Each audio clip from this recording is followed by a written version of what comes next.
You guys done?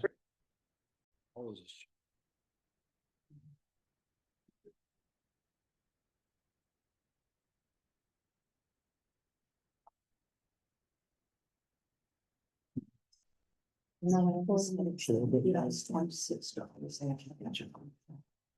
You've been avoided. More work. Still. I bet that was in It was a beautiful home. 15 degrees up there. And it was a 2010. I said, we still was what's. Yeah.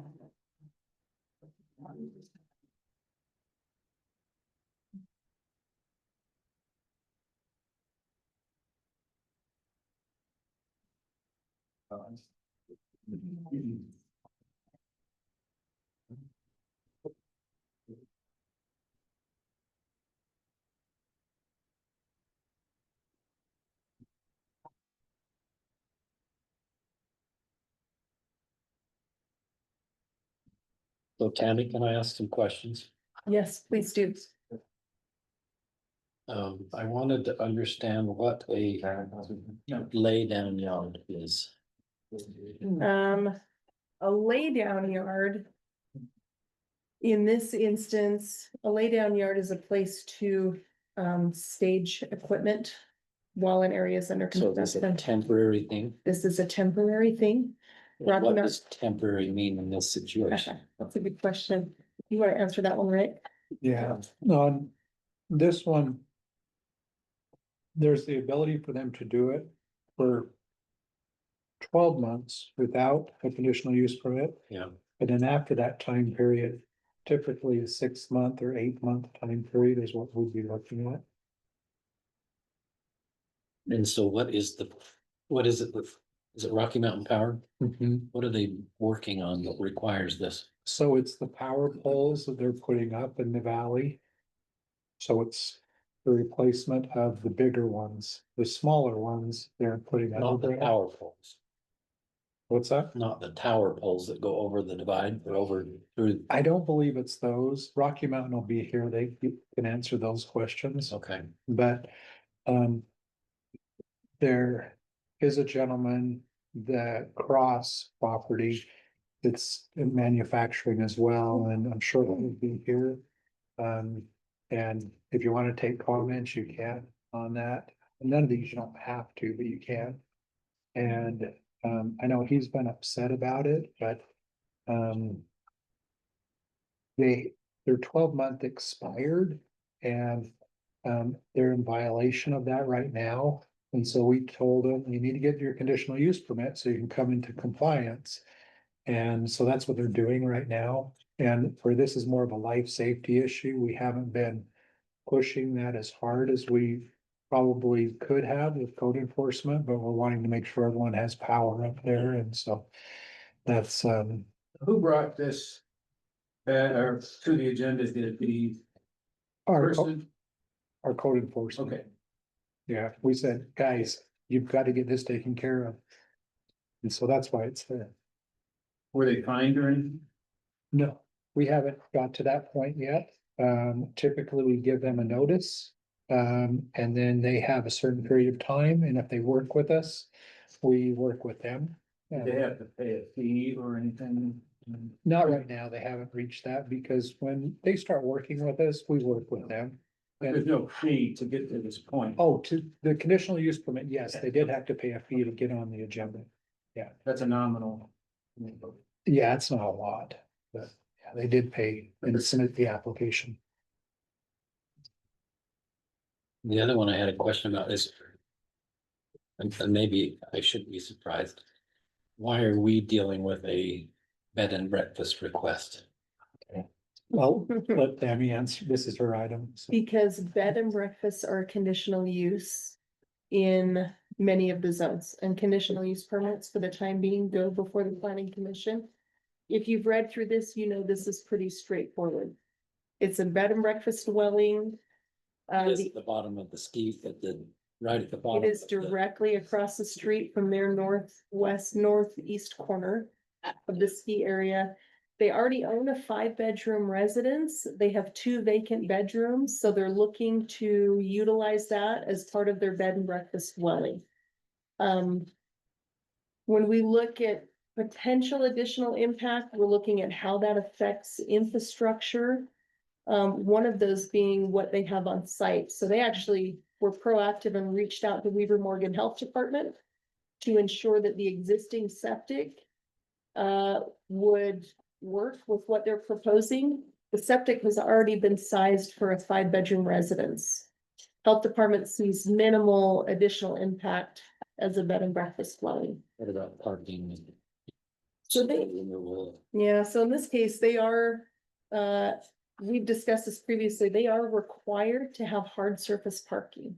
What the applicant has proposed is gravel, however, they have hard surface parking on the north side of their garage that they could use for 2 guest looked at it. vehicles.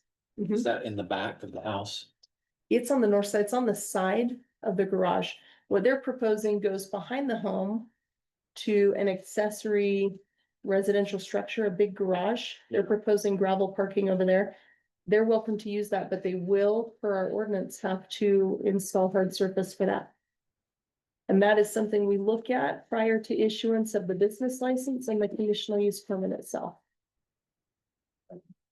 So it said something about potential parking, inside a whole building or ag building. They can certainly, yeah, they can do that. That suffice instead of paving the spots near the house. That's a question never been asked before. What are your thoughts if they did it inside a full building? The ordinance calls for either asphalt or Mhm. concrete, so. Unless there's some type of waiver. Just to give you an idea, we did a waiver, they went to the Board of Adjustment. And they granted approval for, a compacted. Material. This was, just so you're aware, this was part of the, agritourism.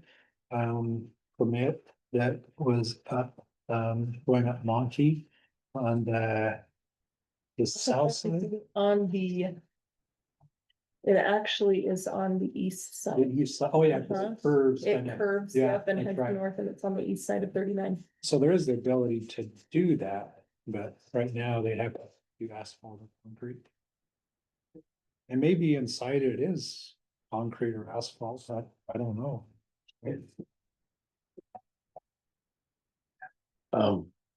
We had 5 here, that's all we're gonna have today, so,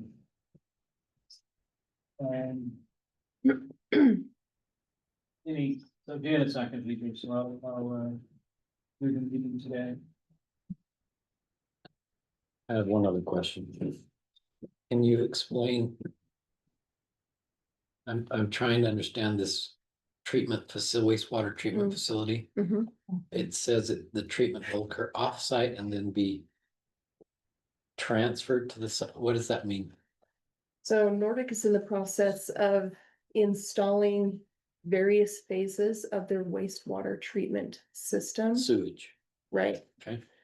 This is part of it. These infiltration basins that are being proposed are essentially kind of at the end of the line. So everything is transported to these basins at It's the just, end of. just like the basin, the ponds up at Snow Basin, where they've got 3 or 4 right in a row at the bottom of the hill. You called this the other day rapid infiltration. Rapid infiltration basins. These ones are a little bit different than snow basins. I think Wolf Creek has rapid infiltration basins on site, so it's more similar to what they're proposing. The applicant or representatives for Nordic are gonna be here tonight as well. And so I'm not sure, are you guys gonna be presenting this one as well, or is Nathan coming in to do that? Do you know? Oh, it's Brad Rasmussen, that's right. So the difference is you said the other day, I can't see these things. These are below grade. You cannot see any structures above grade. There will be a fence around it. They're not open ponds. When you say below grade, are they covered? Didn't you say they're like pipes going into the ground? Yeah, Yeah, and you'll see the fencing. yeah. But you don't see open water, Mhm. right? Correct.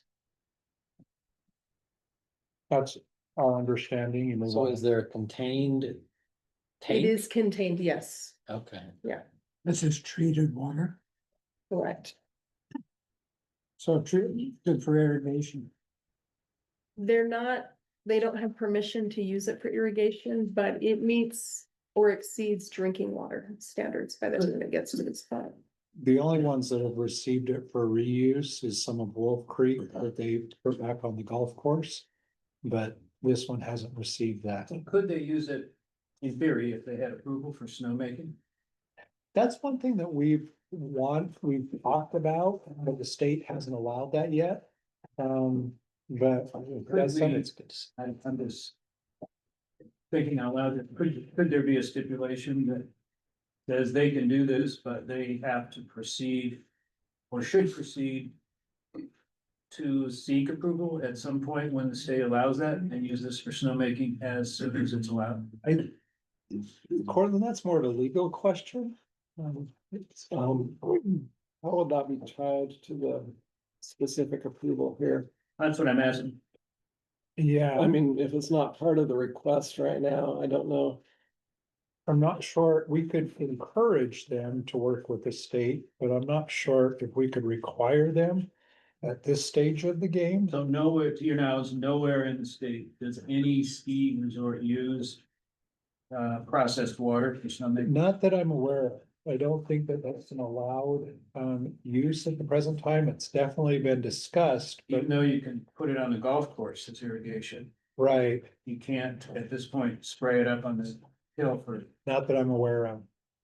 Yeah, I know that we've discussed that, but I'm not aware of anything that's been approved for that. Yeah. If they were requesting it, it might be one thing, but if it's not in their request, I don't know how we'd be able to put it as a condition. If it's not something that's listed Yeah, in the ordinance, which I'm not aware of that it's listed in the So you couldn't ordinance. have a condition that says within, 2 years, 3 years, they have to report back with their progress on using this good water, I guess, for something. no, not where the state doesn't allow for that. I don't know. Or the state may allow Yeah, they may. in the future, and that's what Yeah. I'm talking about. The future. So. Yeah. I would strongly recommend that if you're wanting to do something like that you encourage them, but not require that. Where the state doesn't allow for that at the present time. Based on what you know of the state and water and Wolf Creek now being able to use it for the golf course, would you anticipate the state at some point will allow it? No, because we've been wanting them to do it for many years, but they haven't, so. And do they have a reason? I'm not positive on that. I was a little bit more up on this about 5 years ago, so I'm not sure where they are right now. But at the time, they were concerned about the impact that it would have on the groundwater, but I don't know why that would be any different than the golf course in my mind. Yeah. But that's. So bottom line, is it I mean, meet they all the could- requirements today? It does. Yeah. Yeah, staff is That's all recommending we people. consider. Mhm. so the last one, sorry. No. Can you explain, Tammy, what a residential accessory structure is in English? A residential, yes, it's called that because Is that's it a how, pole barn? it's a pole barn, it's a garage, it's a little Not a residence. 10 by 10 shed. It is accessory to the residential use on site. But this one's going to be twice the size of the house, and so you have to get special permission, Yes, really? uh-huh. Your reaction is similar to staff's, just so you know. It looks like an egg, yeah, small lot, so it's not an egg. It looked like a narrow but long lot. Is that, Yeah. did I look at It the? looks like it. It is, and it is significantly, it exceeds the minimum setbacks by at least double, if not triple on all sides. It sits 80 feet behind the residence. But because there's a rule that says that your barn is big, twice as big as your house, Mhm, you have to come here. correct. There are a lot of these items that are on here right now. If you were staying in the county, Well, we would be recommending that we take these from conditional to permitted uses. Or permitted with conditions. It just doesn't make sense to have the planning commission review a lot of the items that are on here because they're so minor. That it's like, why waste your time when you could be looking at, more important things such as the general plan and things like that. And for my benefit, distinguish, is DR just the design review? Correct.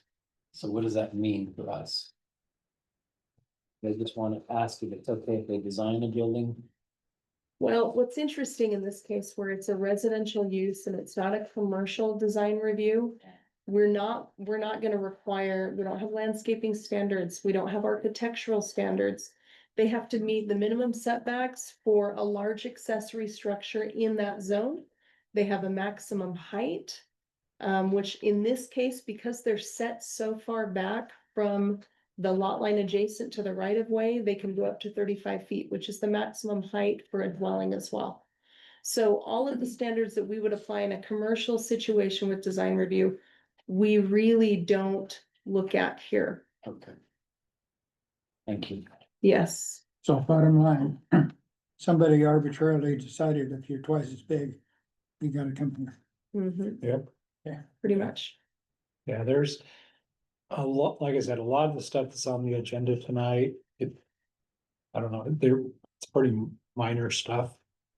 But when I say minor, oftentimes it could be taking a bit of time, so. So anticipating questions or concerns that might come up regarding the storage. Storage unit project. Maybe you could just explain, and I kind of know, but maybe explain again. What we're up to tonight, that one and what the range, because people are going to come in with the existing one on their mind. If they Mhm. come with questions, and that one is going to be on their mind, this one is different, so maybe. For everybody's benefit, explain what. Our task is here and what the range of. Issues may be. It's a shared project. No, this one's mine again. Oh, yours? So, Mr. Jeff Allen is developing this site, which is located behind Snowcrest Junior High. He has already developed a storage facility site not too far away off of Valley Junction Drive in that area. The difference between these two sites, there's a couple of big differences. One of them is that this one has a development agreement tied to it. So his architectural standards are outlined in the development agreement. Where items or things are mentioned in a development agreement, we can't apply the ordinance. They're generally a deviation or they're more strict from the ordinance. So we're applying the architectural standards, which will likely be the biggest concern from the development agreement. This is a permitted use for the development agreement. So a rezone was done a few years ago to rezone this to the CV2 zone, which allows for indoor storage for self-storage units. So the development agreement pretty much outlines the use, the site layout, as well as the architectural standards. And what the applicant is proposing, staff feels is pretty near without having actual engineered building plans before us at the moment. Staff feels that what they're proposing complies with their development agreement. And once those plans come to be, they'll be looked at again. Correct. Once they can't, we won't even take in a building permit application until this step is done and approved, assuming it gets approved.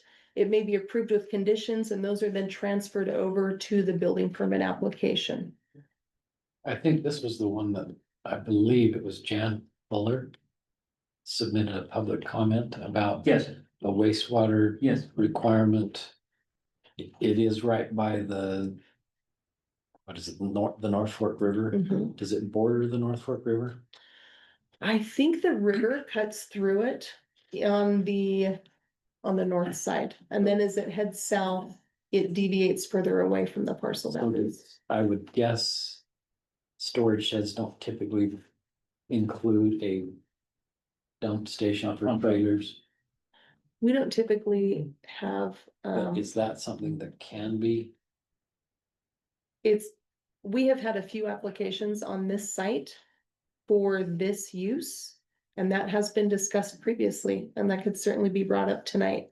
It's not specifically addressed in their development agreement.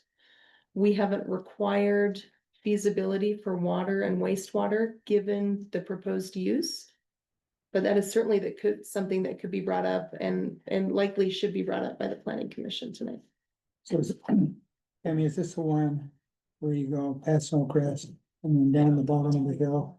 And it's on the north. You got it, yep, that's it, Exactly.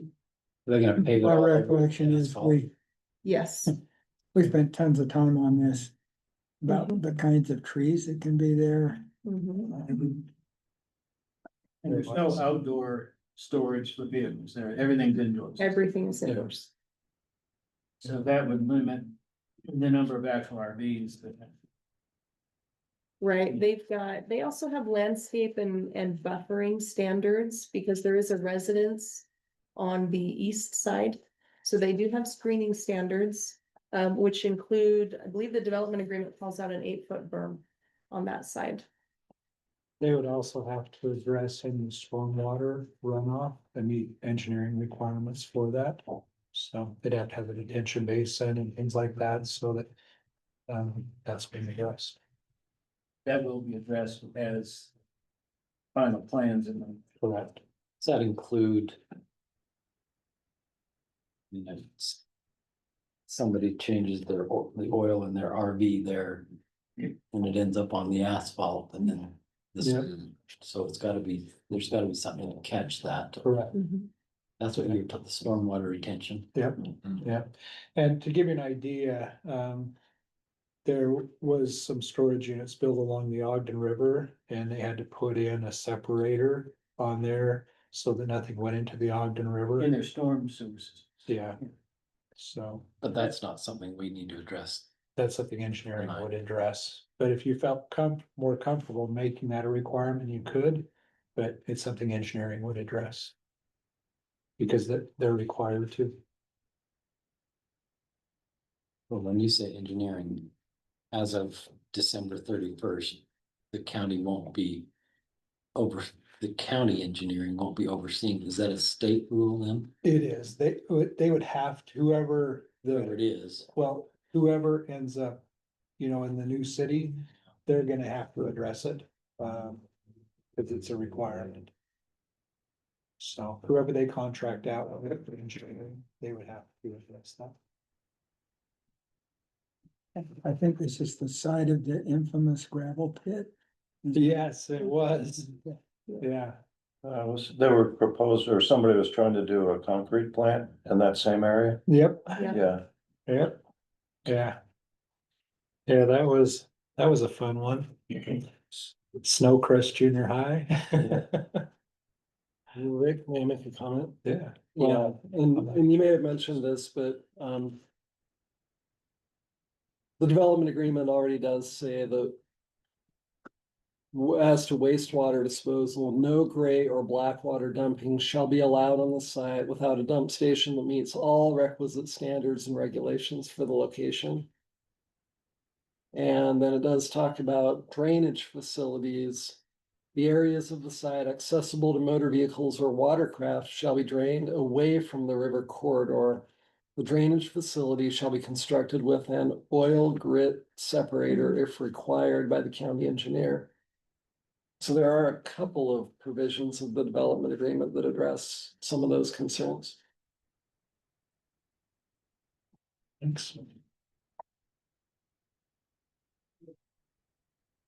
So back to the, to the. Storage yard for the, power poles. And the, neighboring, neighbor who has an issue with that.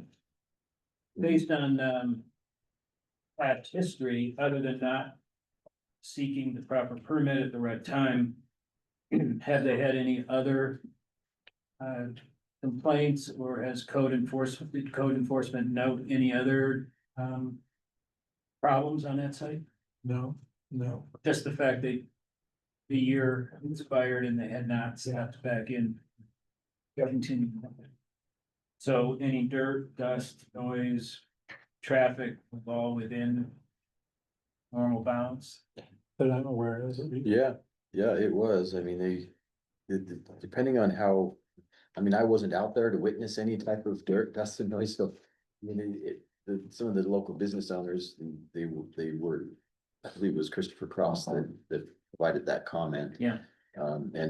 And Iris has been working pretty closely with this landowner and this company and also some of the neighboring businesses. And so we're hoping that, you know, this will help mitigate some of the issues that are going on. If I think that some of the conditions that I put in the report should help to mitigate at least some of the dust issues that are being generated.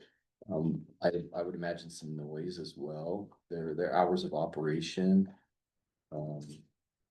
This is a You're- manufacturing zone, so you would expect vehicle traffic, trucks, stuff like that. Yes, yes, And using it as a storage yard is permitted. yes.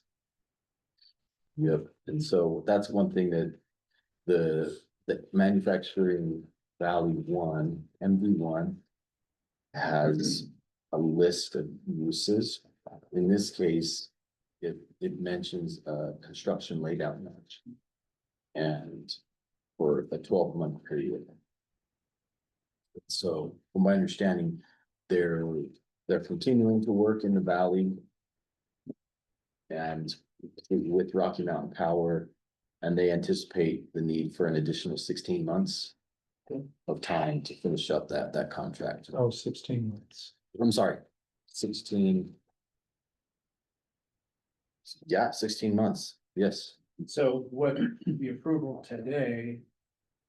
Though won't be for 16 months.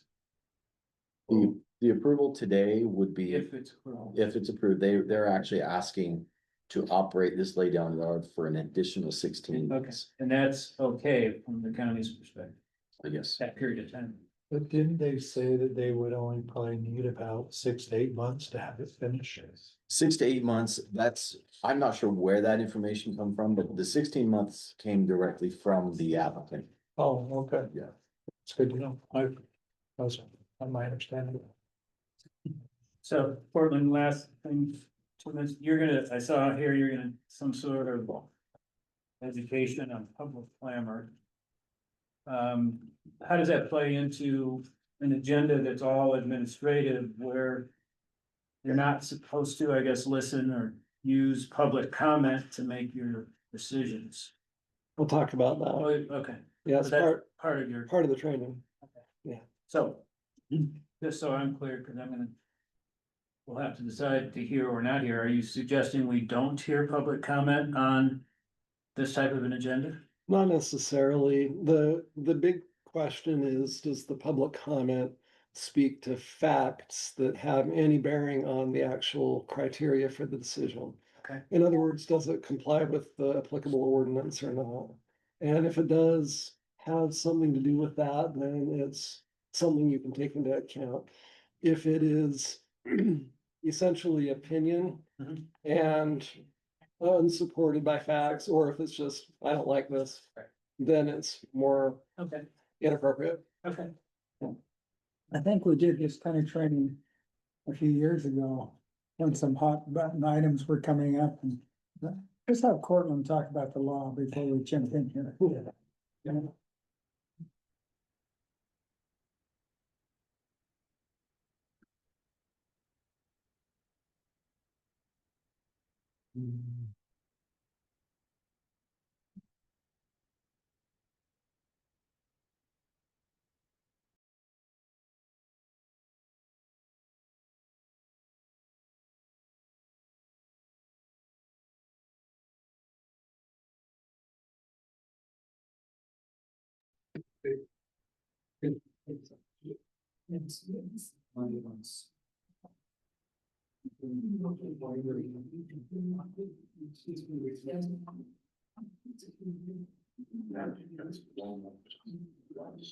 Yes.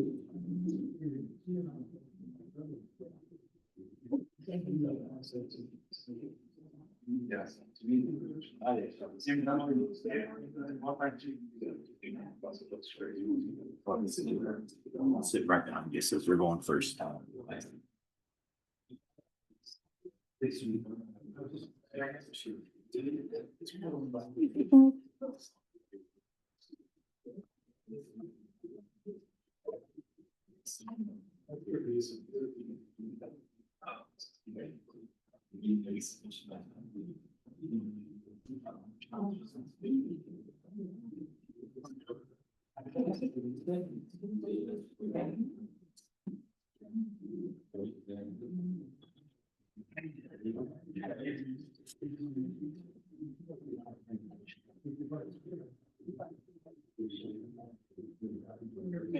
Good. Quick question. These bluebirds. They're up to,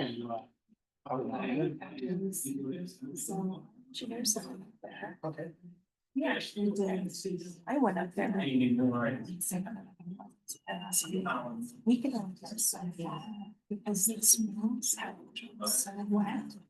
I was nervous about from them said that, but I got. So.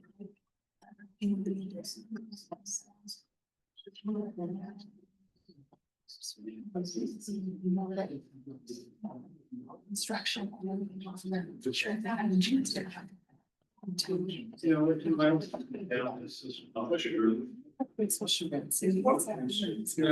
This is for just, continue progress on that. Yeah. Writing that they're doing one. Well, I will tell you this thing, someone's gonna get that there.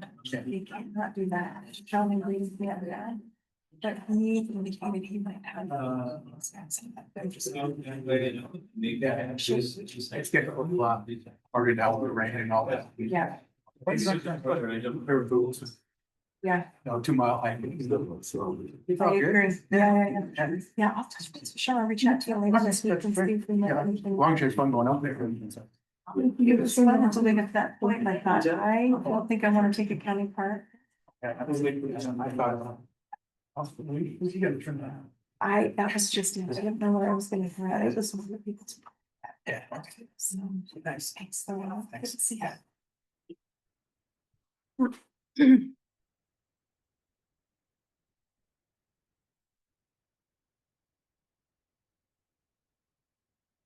Okay, let's start with the pledge of allegiance before we meeting to whatever.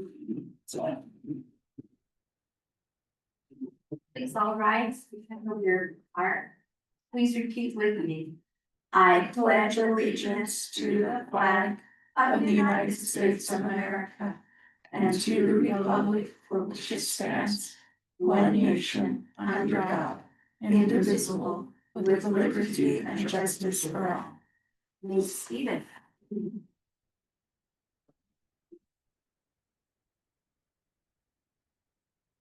Good evening, everyone. I'm Vice Chairman Jeff Barber. I'll be conducting the meeting tonight.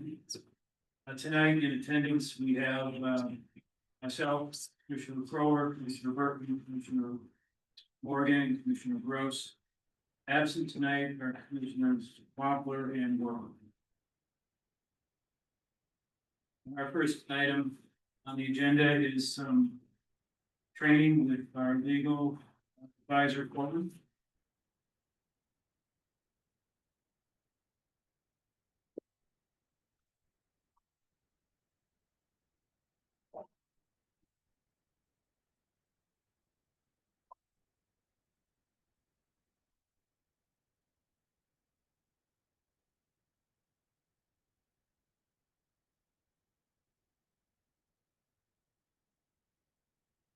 Evening, Commissioners, let me, excuse me. See if I can share my screen here. I was asked to talk about the topic of public clamor. And what that means and how that relates to the planning commission and the work that you do. And waiting for the laptop to get this up there. Apologize for that.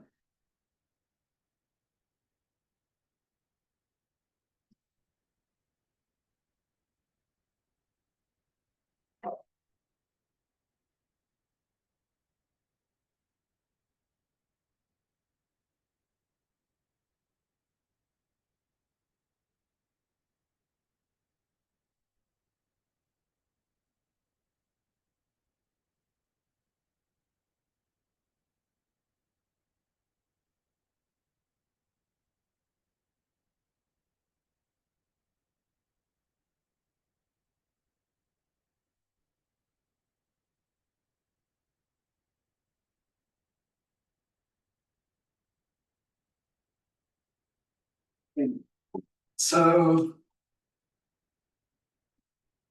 Want to ask you about a couple of scenarios to consider. I assume you can see this on your screens, okay, right? So one would be you're having a public hearing on a legislative item. People come to oppose the proposal for a variety of reasons. Can the planning commission and the county commission base their decision on that public opposition? Again, legislative item. Think about that. Second scenario, discussion of an administrative item during a public meeting. Again, people oppose the proposal for a variety of reasons. Is it appropriate, again, for the planning commission or the county commission to base their decision on that public sentiment that is expressed in the meeting? We'll try to answer those quickly, at least in general terms, over the next couple of minutes. This is a fairly short presentation. So the idea of public clamor, that is a phrase that we often hear thrown around in the world of deciding planning matters. There is no universal precise definition of what public clamor is. Generally, it is public opinion and sentiment that is not necessarily tied to specific facts. One court described it in a case from 1988 as neighborhood opposition and expressions of concern for public safety and welfare. Generally, again, it's opinions or sentiment that is not specifically factual. So is it relevant? And if so, why? Well, that's because decisions must be based on lawful reasons. Lawful reasons. What is lawful for you to base your decisions on depends again on whether it's legislative or administrative. The general standard for both of them is that naturally they have to comply with relevant laws. But for legislative items, the discretion is much greater. You are able, and the county commission is able to base your decisions on anything as long as it's reasonably debatable that the decision is consistent with Clubman, the County Land Use Development and Management Act. So it has to be reasonably debatable that it's consistent with state law.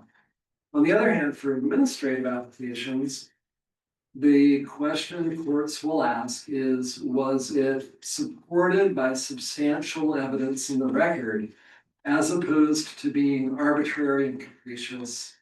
In other words, is there some kind of evidence in the record that was before you to justify and support your decision?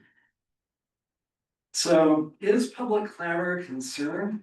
Well, going back to the standards from the last slide, with legislative items, the question is it reasonably debatable that the decision is consistent with the state land use laws? Any thoughts on whether public clamor is okay to take into account there? On a legislative item, maybe a rezone request or a development agreement that goes along with a rezone, or maybe a change to the land use law. What do you think about taking opinions, people's thoughts and preferences into account in those cases? Thumbs up if it's okay. Yeah, got a few, yeah, okay. So generally the answer is yes, it is okay because sometimes, you know, as a legislative decision, what the people want is what matters. That is okay for the legislative body to take into account. The public sentiment is a valid concern there. On the other hand, administrative items, generally, those applications are entitled to approval if they comply with the applicable land use regulations that govern the application. So, can someone, one of you name an example of an administrative application? What is a type of administrative application you might see? So our whole agenda tonight Right, is full of them, so. Pumping station, bed and breakfast in certain zones. Right, something that you have to look at the law, see what the standards are that govern it, maybe it's a conditional use permit. Or a subdivision application, and there is a list of criteria that they have to meet to be entitled to approval. If they check all the boxes and meet those criteria, they are entitled to approval. So if someone stands up here and says, I don't think, you know, what should we say? I don't think an apiary, beekeeping facility is appropriate to have within 200 yards of a school. Is that okay for you to consider as part of your decision, or what does it depend on? Depends on the code. Depends on the code. If the code says, no apiaries within 200 feet of the school, 200 yards of the school, and someone comes up here and says, this is within 200 yards of the school, it's okay for you to consider. If the code doesn't say that, then that doesn't matter, because the code already was adopted to say whether or not they're entitled to approval. In some cases, like with conditional use permit, there may be additional conditions that can be added, but those conditions are already established in the code. And so you have to consider what the code says. If, there is a subdivision application and they meet all the boxes, they're entitled to approval based on the requirements of the zone. But someone stands up and says, we don't want that many houses in this area. Is that okay for you to consider? No. No, typically not.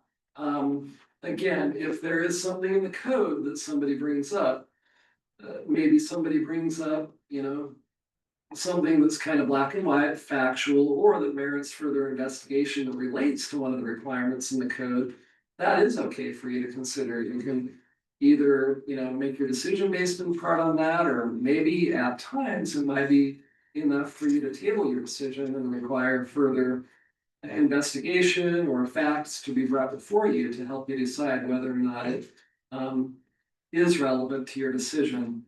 So can't necessarily say black and white, public clamor is always off limits. I guess if it really is pure public clamor, no facts involved, just opinions. If it's an administrative item, you probably shouldn't consider it. It might be a basis for overturning your decision, especially if that's the only reason for your decision. I did want to point out that most cases that deal with public clamor and have been reported by the Utah Court of Appeals and Utah Supreme Court have been administrative decisions, but not all. I have 3 cases I want to talk about some quotes from to wrap up this presentation. Court of Appeals in the Davis County versus Clearfield City case said, talking about the district court, based on its review of the testimony and the lack of any credible evidence in support of the city council's articulated reasons for denying the application, the trial court found that the city council's decision was based on public clamor, which was not a legally sufficient basis for denying the permit. In other words, if it's an administrative application, you make your decision solely based on public clamor, you can be overturned in court. They said the consent of neighboring landowners may not be made a criterion for the issuance or denial of a conditional use permit. Again, public opinion, even if it's next door neighbors, doesn't matter on an administrative application. Another case, court said, it is not improper to solicit and rely on information which may be furnished by other landowners in the vicinity of the subject property in public hearing, so long as the decision is not solely based on the public's concerns or consent. This was a case where the public mentioned many things that were of concern, and the court ended up finding that the decision was based on enough facts that it was not simply public clamor. There were factual concerns. There was, however, one dissenting judge who pointed out, in her opinion, there was no attempt by the planning commission or the town council to measure or quantify those anticipated impacts, and I hesitate to equate presumed impacts with substantial evidence.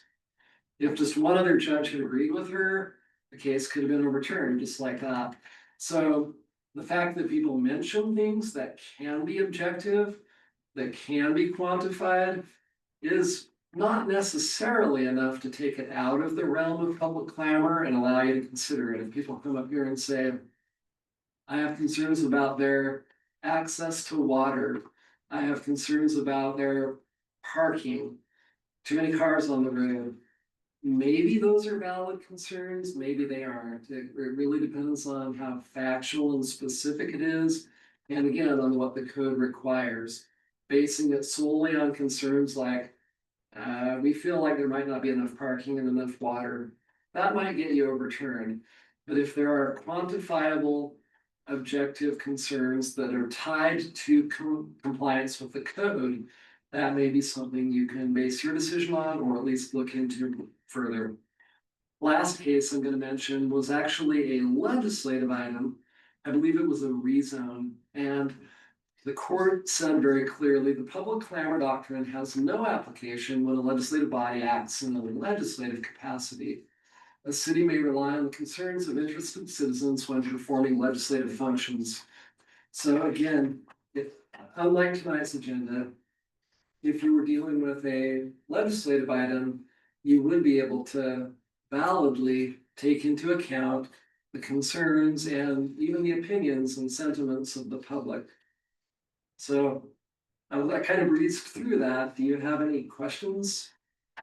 So Courtlan, and I'm not going to pick one of the items up here as an example, but with administrative items, if say the public or another commissioner brings to the table or brings forward what they call a public safety issue, could you explain how that plays into this discussion? I think the first thing to do would be to look at the code that applies to whether or not you are supposed to approve the application. If the code addresses that issue or requires compliance with certain standards related to that public safety topic, then it would be appropriate, absolutely, to consider whether or not that comment leads you, for one reason or another, to factually believe that there is an issue with compliance with the code. And the conditional use code, for example, does talk about public safety items. The question at that point, I think, would be, is this really factual information?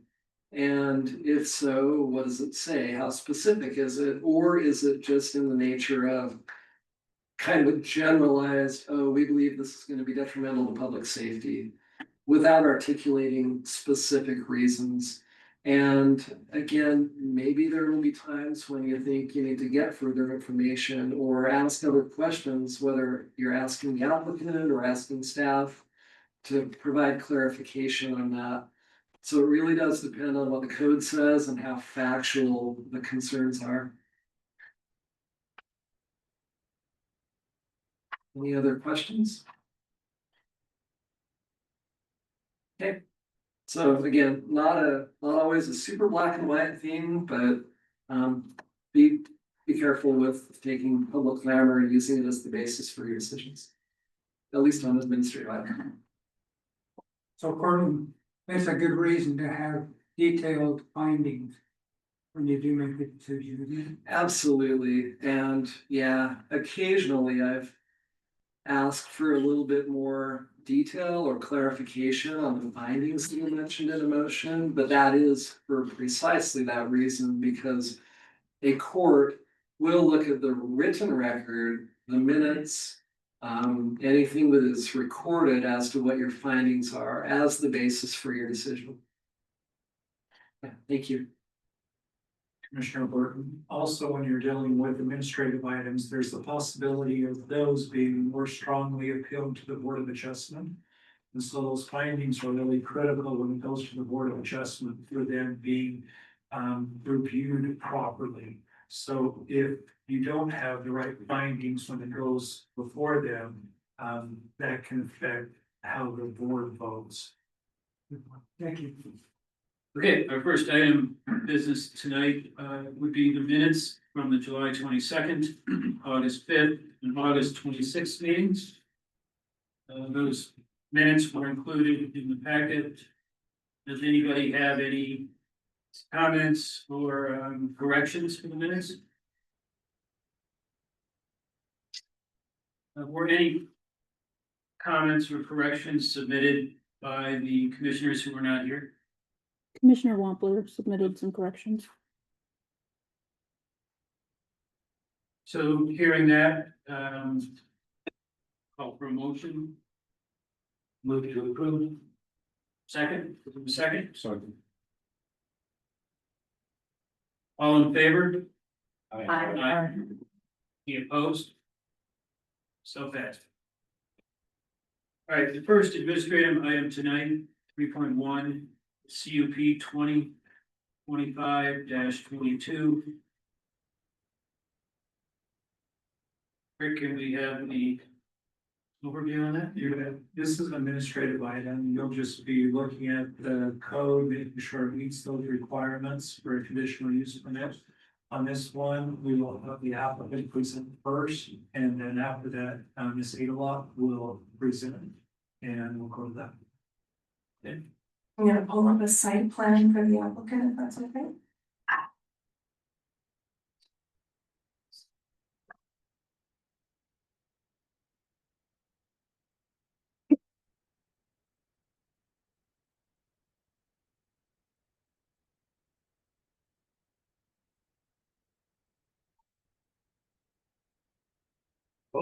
I'm Matt Rasmussen with Aqua Engineering. I am officially an engineer that does wastewater plants. I call myself a turd herder because that seems like what I do most of the time. So, I want to give you a little background on this and why it's kind of an interesting project in general. So with wastewater, we work on the treatment of it depending on where it's going to go. And Ogden Valley is quite a unique place because basically it sets in what water quality considers a category 1 area, which means there's no surface water discharge allowed. So we can't put the water into a stream or anything else like Central Weaver or that kind of place does. So that's a restriction where we can put it. And what's even more interesting is they rolled that in to say, like, if we wanted to do snowmaking, we're not allowed to do that because that's considered a discharge also. So no surface water discharge allowed. So another option that we look at or think about when it comes to what do we do with treated wastewater is reuse. Well, our legislature a couple of years ago passed a law that made it virtually impossible to do reuse in the Salt Lake drainage because they're trying to keep water in the lake. This application, some of the requirements for that is it's got to be municipal or industrial water right, and the water rights associated with this project, municipal and industrial. So even when we applied for them, they're told no. So that puts us back to about the only way we can dispose of treated wastewater is in the ground. And so basically, this application is to find a place to take the wastewater, treat it, and actually put the water somewhere. So that's the purpose of these rapid infiltration basins. And kind of the way you can see, we have 3 basins. The way they get sized is we do basically a perk test. So if you look at like most of the residents in the valley are on septic tanks, so they're discharging with the groundwater. Certainly have different requirements than what we have here. Typically, groundwater, you're looking at, drinking water standards is kind of what we have, or better than drinking water standards is what you have to put in if you discharge. So contaminant that we typically look at in drinking water is nitrate. The drinking water standard for nitrates 10.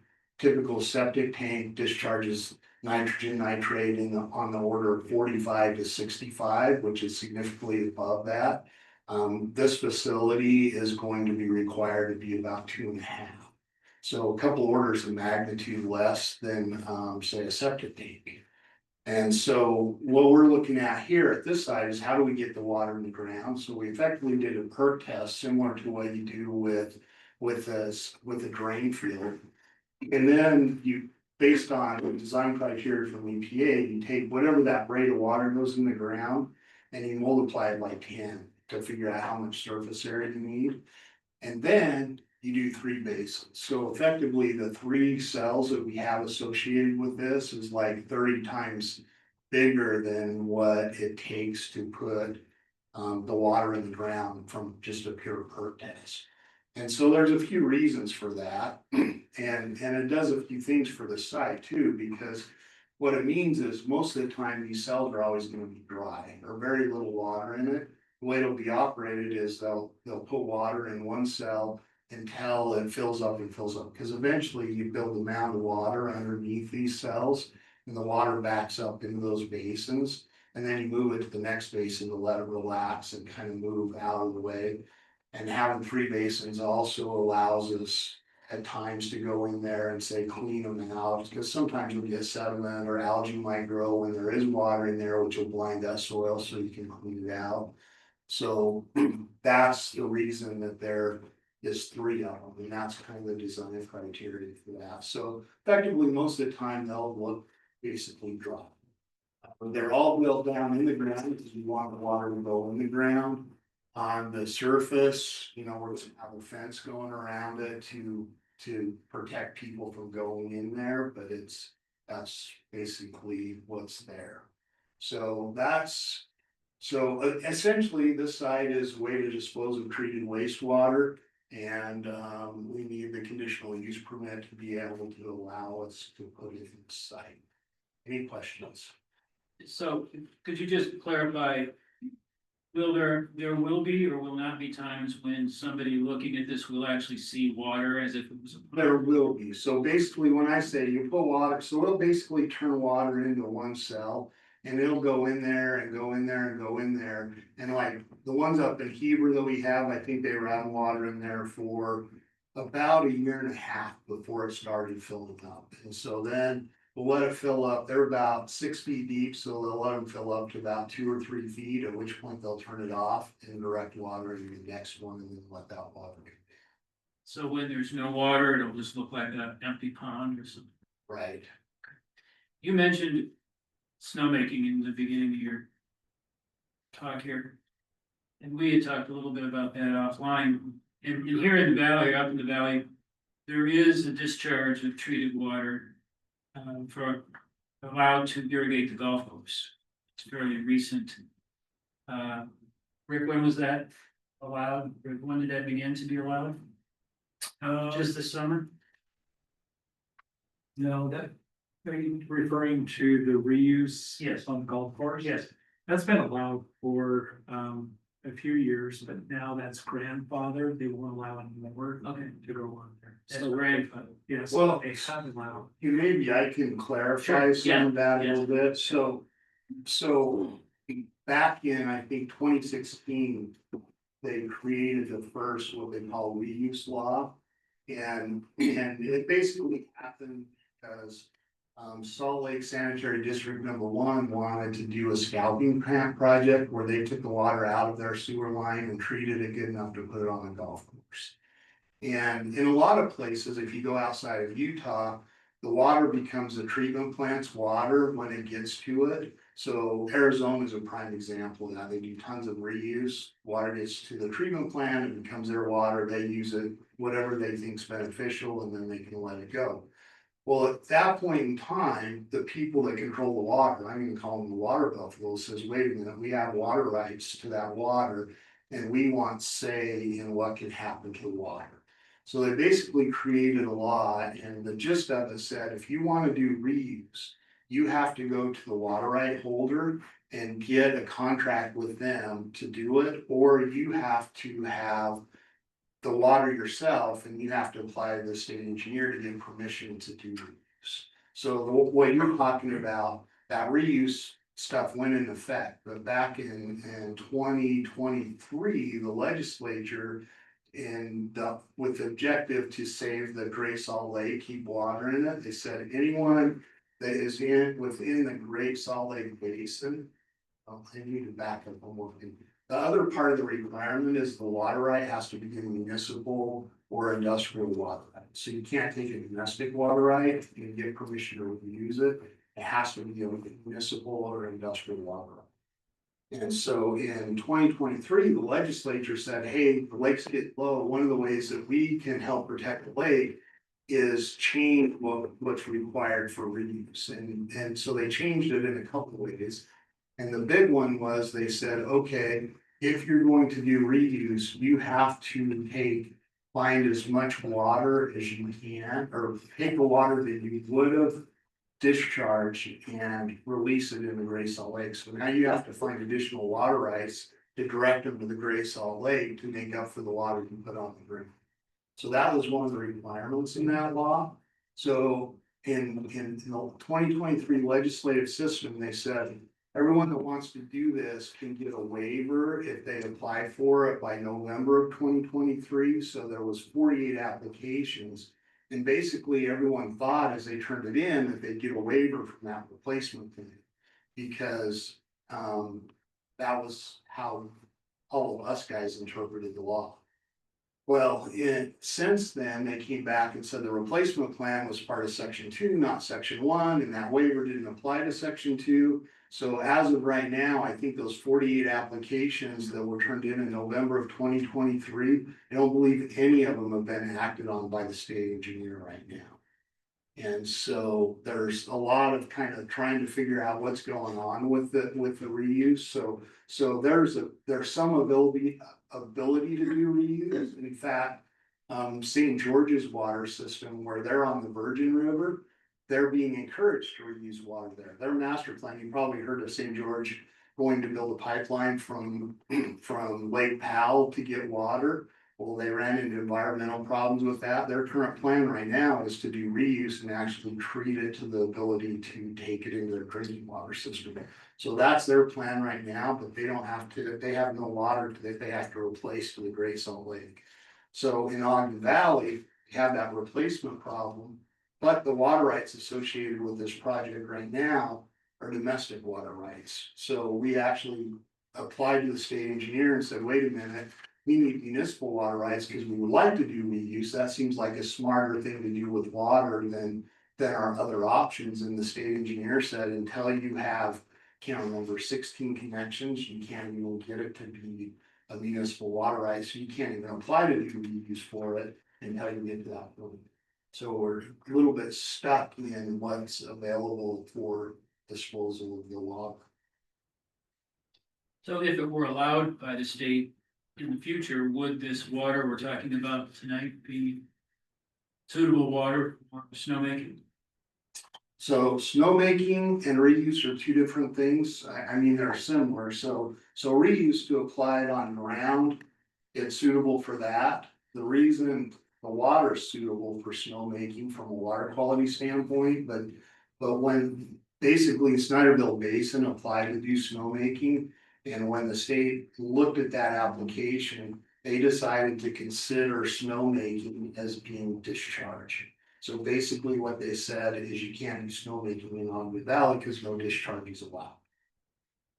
So I would like to see our legislature fix that problem because I think it's wrong, but that's me on my soapbox. So I guess my question is, if it was fixed, if it was allowed, would the system that Nordic has in place and this water be usable functionally as snowmaking? Yeah, from a water quality standpoint, absolutely.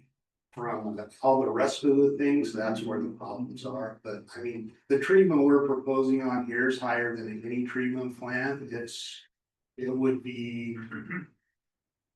The quality wise is basically we're half the match, just slightly higher than what's background in the groundwater right now. So it's extreme. Any other questions for the applicant? Thank you. Thank you.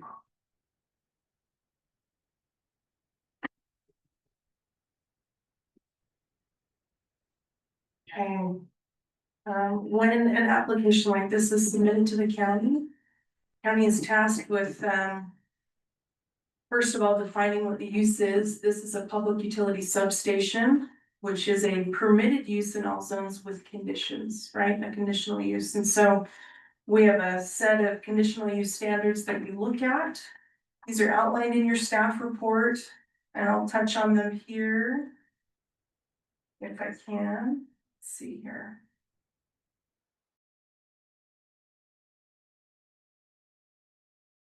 So we look at whether or not this complies with the general plan. Public utility substations comply with most any general plan, right? We all need wastewater treatment, we need cell towers, we need all of the infrastructure that allows us to function and communicate and live day to day. So other things that we look at when it comes to public utility substations, we're looking at things like landscaping standards. We're looking at what architectural standards may apply in this instance. We didn't look at any architectural standards because no structures are being proposed. Are there potential nuisances that we can possibly look at and allow the applicant to mitigate?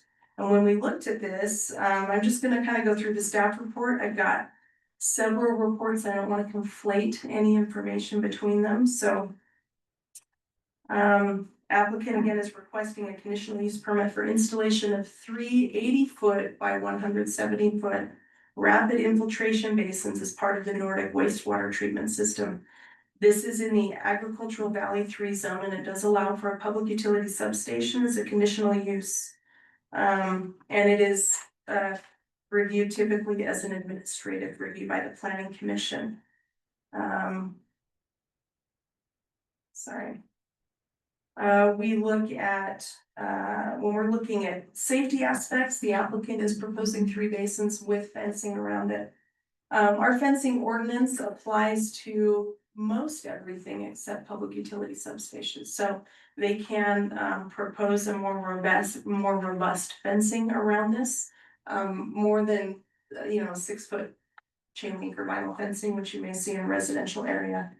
We're looking at standards relating to infrastructure, amenities and services. Applicant is proposing to install and expand a wastewater treatment facility that would allow as a benefit to the public for connections for future development, possibly existing development, I'm not sure.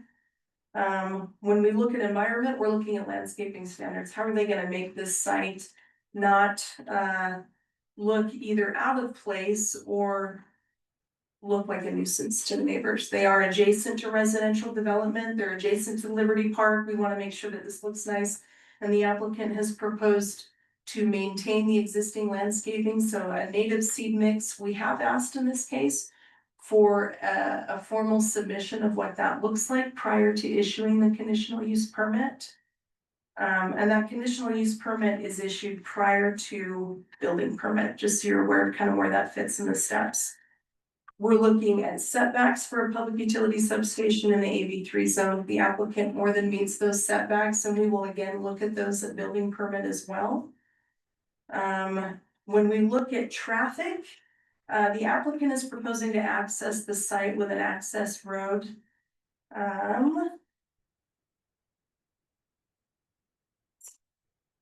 Right here off of 3500 East. This would be their access road. This is the location of their 3 basins, as you can see over here. Right here. The applicant may be able to answer this in more detail, but with regards to public utility substations, the traffic jam is pretty minimal.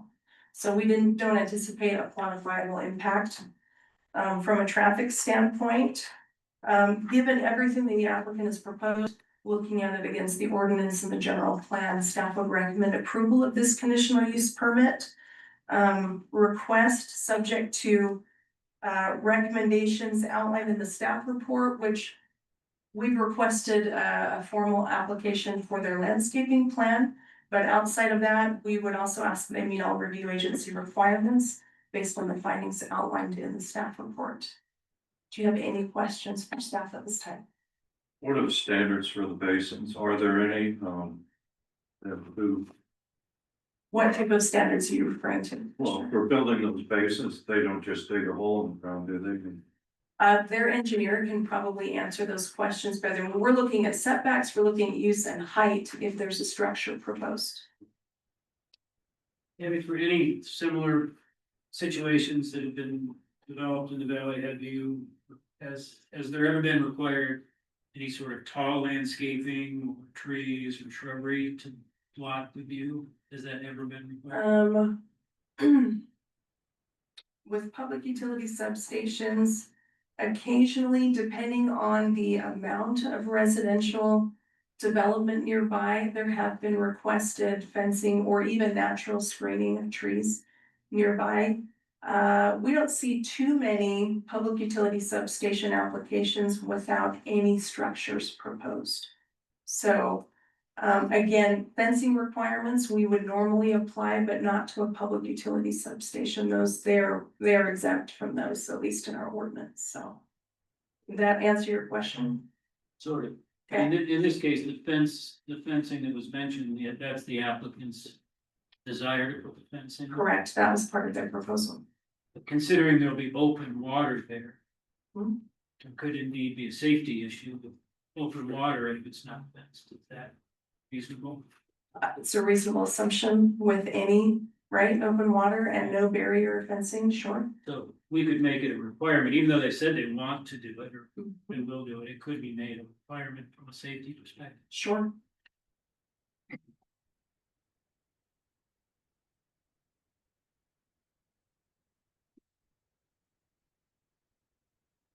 Any other questions for Tammy?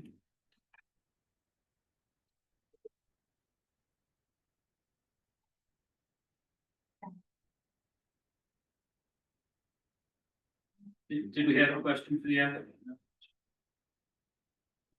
So Jim, you asked your question. Yeah, I'd just be curious, if maybe it doesn't fall under this, process, but you don't just dig a hole in the ground, do you? I mean, there's. Yeah, so let me kind of back up. The regulatory authority that's gonna look at how we do it is what? So we gotta get a construction permit through them, but basically it is just a hole dug in the ground. We want that soil to be as natural as it can, so it'll drain readily. Like you mentioned some trees and stuff around it, like I hope you don't make that happen, because as those leaves come off and they get in the bottom of that, they'll restrict the flow of water going out, so trying to avoid some of that, anything that would blow leaves and that kind of stuff in is gonna reduce the maintenance, which we, I think earlier you talked about like traffic to it. Operator will probably come and check on it on a regular basis, like every day, every 3 days, something like that, and then when they turn water. To keep that, at some point in time, if you get enough stuff on the bottom of those basins, you gotta go back in and clean it out, so to make that last as long as possible, it's best to keep as much stuff out of there as humanly possible. So the fence helps with that, along with people, right, because chain link fence gonna help keep stuff from blowing in. Will you have to lay new pipe from the plant, from the treatment plant to these ponds, or is there sufficient pipe in the ground already? So when they built their well, they laid in the pipe from where the treatment plant's gonna be, where the well house is. So along the road that's between the well house and the ponds, we'll have to lay pipe in there, but that's all that'll have to go.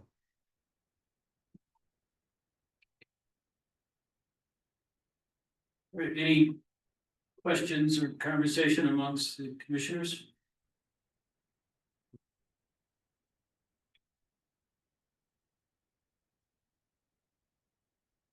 I have a motion, Courtlan, for the chair will entertain a motion.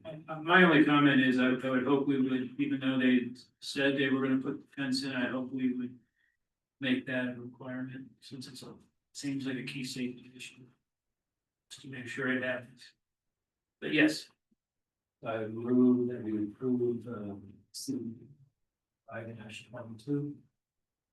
Subject to the applicant meeting the conditions of approval from staff, and also including appropriate fence around the facility to prevent access by those who shouldn't be in that area. You have a second?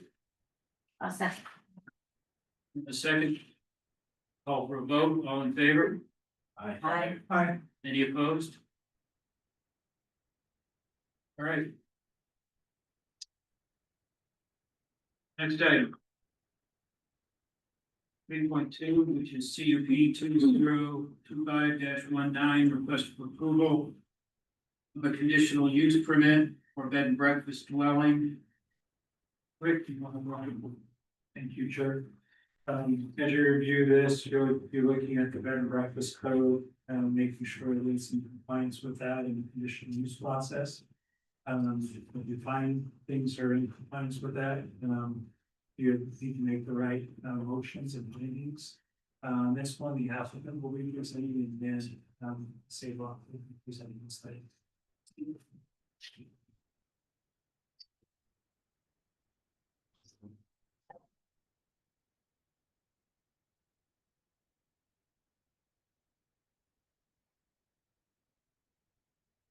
Yeah, I've got the site plan for the applicant for her.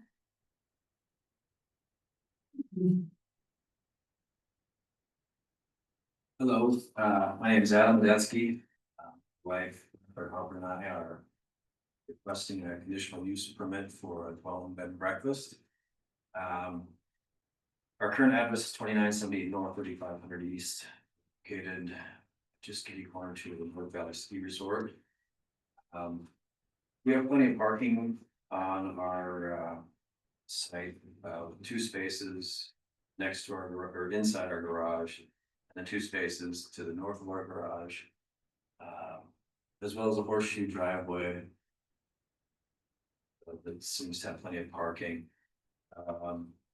We also have parking below our house and down by our pole barn. Inside our pole barn is cemented. And we're looking to accommodate some guests in our walkout basement, which is approximately 800 square feet. Has a small kitchen, bathroom, bedroom and living space. It's more like a studio apartment essentially. Our family lives on site, and we'll be making sure that our guests enjoy a quiet stay, local feel, and beautiful location of the Ogden Valley. With our house being located at the base of Nordic Valley on a busy road, like the dwelling bed and breakfast will not negatively impact our neighborhood. There's already a very high volume of traffic on the road, and with a small number of guests allowed on the dwelling bed and breakfast, it shouldn't be any noticeable difference of traffic in the area. I did overhear in the early part of the meeting that has to be asphalted and not gravel. I know when I had an engineer ask about where the guests would park, I showed pictures of areas that they could park that was gravel. And on the picture, it's on the horseshoe driveway, you can see a little gravel spot to the south. And then down below, we made another little gravel spot that's a direct route to the basement. But that being said, it seems like the asphalt on the horseshoe as well as the north side of the garage hopefully is enough. And it seemed like enough for a dwelling bed and breakfast. This should be able to have 2 or 3 parking areas before the garage, as well as 2 or 3 on the other side of the horseshoe that can accommodate people coming and going and not having any traffic on the road.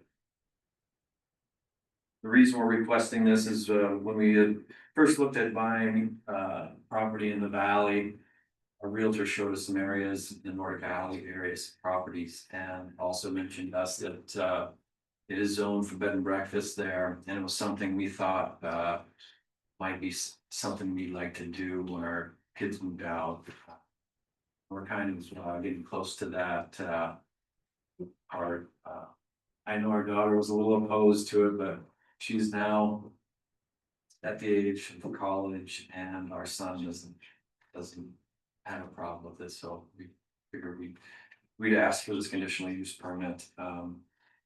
It's not something we're gonna try and do a lot of. It's something to help offset our ever increasing property taxes, and honestly just a place to have people come and stay and enjoy the valley, and subsidize our income a little bit. But that's mainly the reason we're looking to get conditions to spend rents. Any questions for the applicant? Thank you.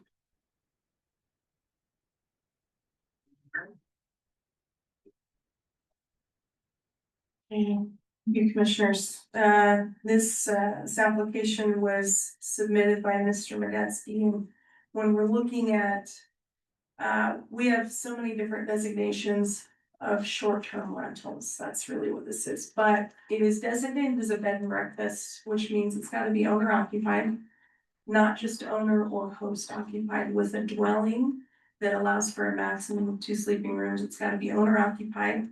Everything that is required for a bed and breakfast dwelling, the applicant has shown compliance through their application and their site plan.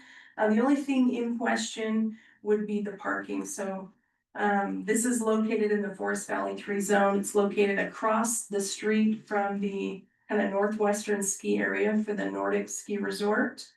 In the Forest Valley 3 zone, a bed and breakfast dwelling is listed as a conditional use, which means it's permitted with conditions. So when we're looking at some things that I want to point out in the staff report, on page 2 of the staff report for this one, design standards that are outlined both for parking and in the development process in the Forest Valley 3 zone for this. 2 parking spaces are required for the host family. Plus 1 space for each guest room. The applicant has shown he's got ample space for parking on site for this without parking anything within the front setback. That's typically something we require. With these types of applications, the owner has indicated that they reside on the premises and will continue to do so. No signs have been proposed with this, any signage, and so when signage is proposed at some point, or if they do need to get a land use permit for it, so that planning or whoever will be running that application can ensure compliance with the sign ordinance. No more than 2 guest sleeping rooms per dwelling, the applicant has shown that. And they are only allowed in existing dwellings without any modifications to the exterior. The applicant lives in a 5-bedroom home and has shown floor plans that indicate he has plenty of space for this. I do think that when we're looking at landscaping, the applicant has got a little bit of screening on the south side.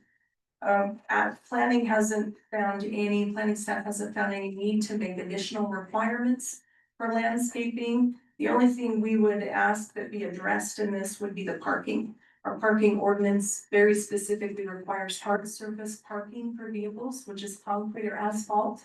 And so, the applicant has indicated he does have ample space, but again, one of the conditions of approval in the staff report is that no visitor parking is allowed on the public right of way or within the front setback area. And a business license will be obtained prior to opening to the public and obtaining their CUP. Pretty much all that staff has. Do you have any questions for me?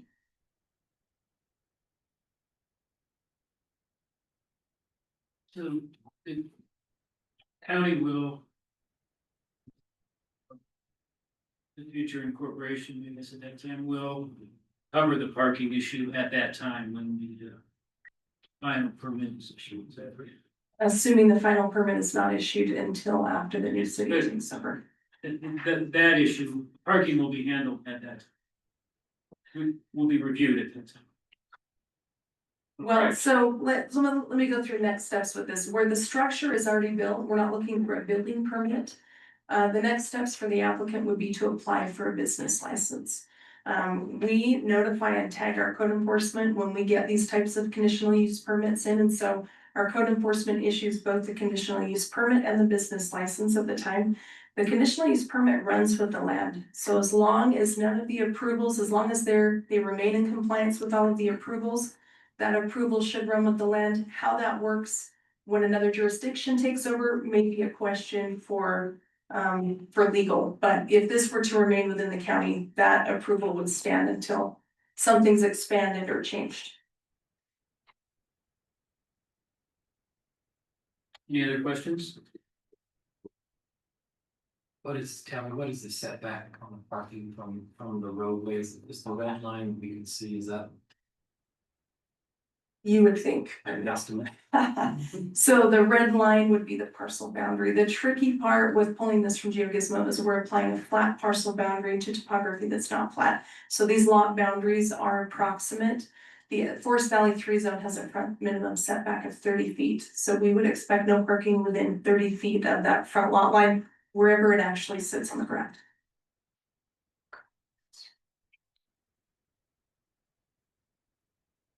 Any other questions? Thank you, Tammy. Any discussion amongst commissioners?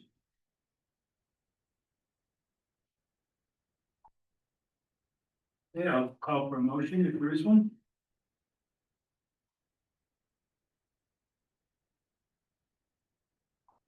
I would move that we approve CUP 2025-19. Based on staff's report. And there'd be a requirement for parking for the guests, hard surface, either concrete with asphalt, and meet the appropriate setbacks as required by code. Is there a second? I'll second. You have a motion and a second. Call for a vote. All in favor? Aye. Any opposed? None opposed. Next up is in 3.3 DR 2025-15, request for approval. The design review application for a residential accessory structure that is proposed to be more than twice the footprint of the existing residence. Rick? This one, you'll just be looking at the design review requirements and code, making sure that they're being satisfied. And fairly straightforward.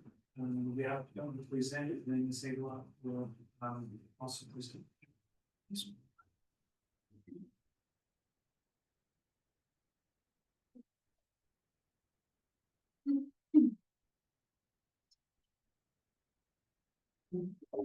Paul Jackson on 7704 East 500 North. And yeah, that's my lot. I want to stand up bar. The size was pretty much picked by equipment I want to keep in it, and then maybe also kind of looking at similar structures that are nearby, as well as maybe the visual appeal of what it would look like on a lot. We hired local buildings to build the barn, and this kind of wasn't really brought up to us that it might be an issue, but we do have a small home on the property. When we purchased the lot a little over a year ago, we did ask for kind of upfront permission to expand on the home. We don't really want to expand just yet, but we did want to get going on the barn just to get equipment off the lawn and tidy stuff up a little bit. We would like the barn to be matching to the home. Right now, we are asking for a permit to redo the roof and the exterior siding on the home. And then at a future date, potentially expand the home a little bit. I doubt we would expand that much. We would probably ask for maybe 3,000 square feet of additional space potentially. But and then that's about it. As far as the barn goes, and then we were asked about parking. There would be no parking. We don't intend to live in it.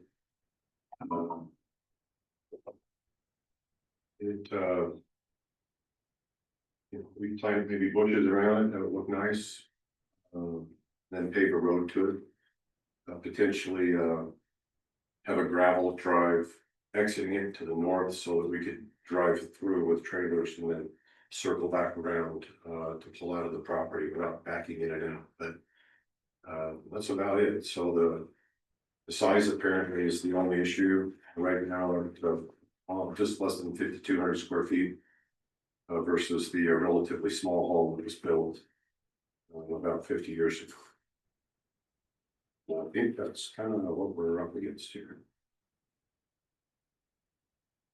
Any questions for the applicant? So your plans are to remove the existing barn? Correct. It's a pretty old garage. It's kind of rickety. Yeah. But yeah, we would remove that for sure. Any other questions? So what are the dimensions? 64 by 80, I believe, 64 wide, 80 feet long, and three entry garage doors in the front, one really big one in the front middle, about 18 feet wide, and then 4 garage doors in the back.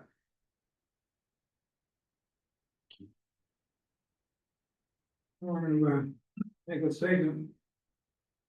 The applicant is a new neighbor of mine down the street. I haven't had any discussions with him about his proposal. I'm familiar with the problem.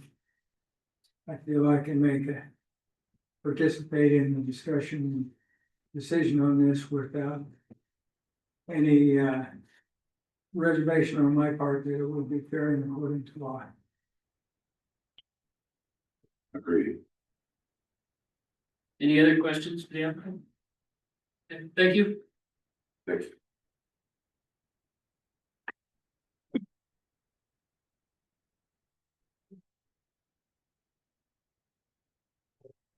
Okay, this is one of those, it's one of those applications that doesn't come before the planning commission often. And it's going to, require hopefully very little review. When we look at design review applications, the section of ordinance that discusses them is clearly intended for more intensive uses, multifamily dwellings, PRUDs, commercial, things like that. This is a single family residential lot. The applicant is proposing a pole barn that is more than 400 feet from his front lot line in the AB3 zone. Setbacks for this could be down to 1 foot from his side lot lines because he's far enough back on the lot, but he's proposing to be 35 feet from his west side and 50 from his east. So, and his height, while it could be taller, he's proposing a height from finished grade to the highest point of the roof just under 25 feet. He is exempt from architectural requirements despite being a large accessory structure because it is so far back from his front lot line. So there's very little that staff has applied to this review. So we recommend approval of this, subject to the findings outlined in the staff report. We have no other conditions. The proposed use is allowed in an AB3 zone, which is, this is an accessory to the main residential use on site. Development standards have been met. It shows compliance with minimum setbacks for the zone. Do you have any questions for staff? I have a question. So what about where they're gonna have water and sewer there to the barn? So we don't require that at design review for a residential use. The applicant is welcome to include that as part of his building permit application. At that point, we would look at it, but for part of the design review for a pole barn, those aren't typical requirements. Okay. It's a good question.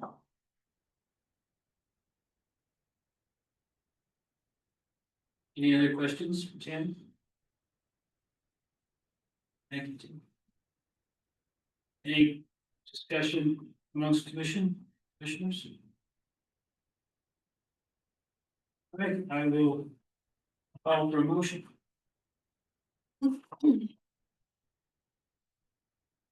I'll make a motion that we approve as presented. And that is for GR 2025-15. Sure. Is there a second? I'll second it. Call for a vote, all in favor? Aye. Any opposed? None opposed. Motion passes. Next item, 3.4 is CUP 2025-20, request for the use approval to expand the infrastructure footprint of the public utility substations. Rick? Madam Chair, this is another public utility substation which requires a conditional use permit. You'll be reviewing under the conditional use standards and the applicants who will be presenting, and then the state law will follow. Let me just pull up the site for you commissioners.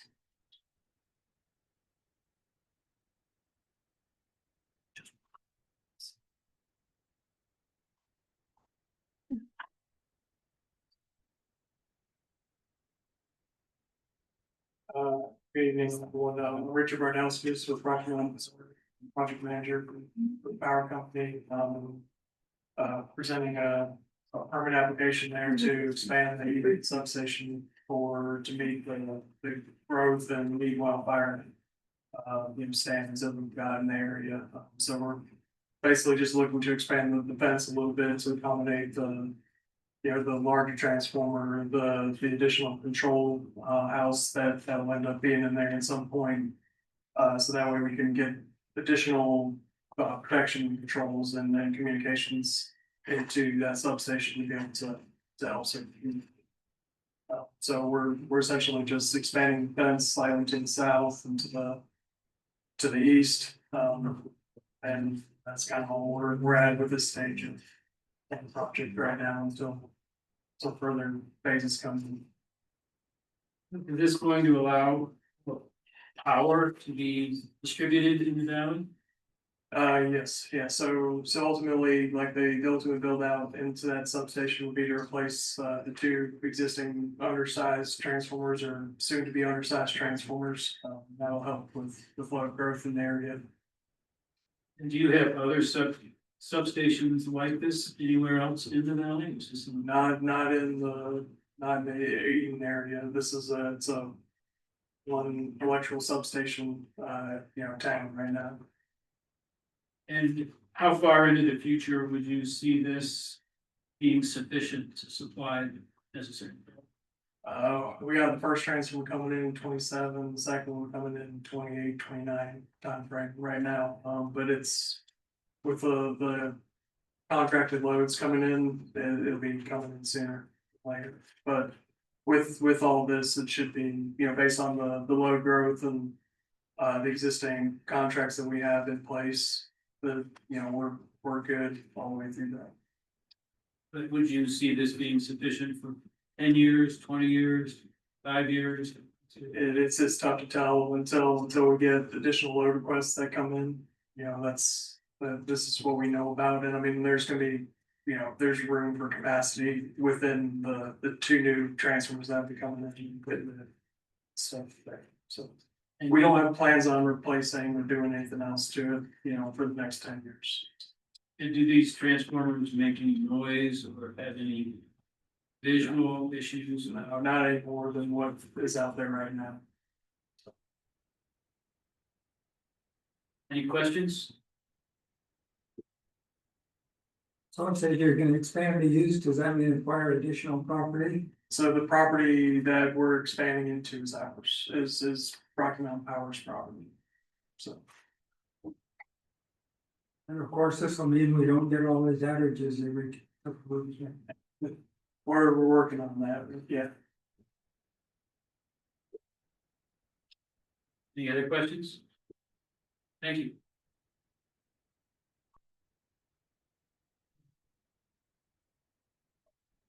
A couple of numbers for you here, commissioners. So the site itself is approximately. The actual site within here is approximately 11,000 square feet. The applicant is looking to expand that total area by about 785 feet. They're not changing the use. They are.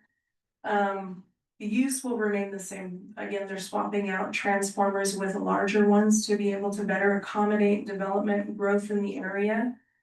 They're not proposing to change any landscaping or anything else on site.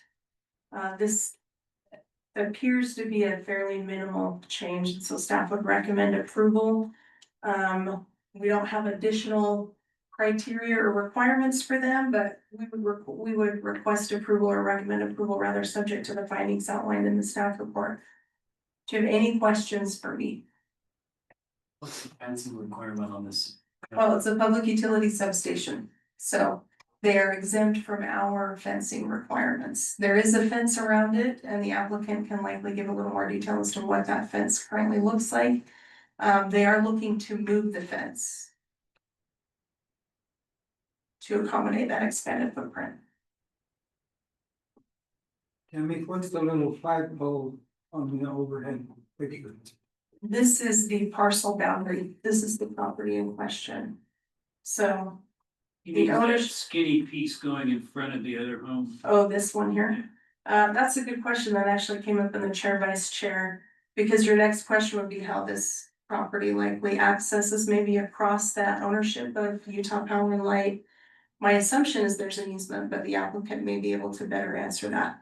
But these are the parcel boundaries for this particular site.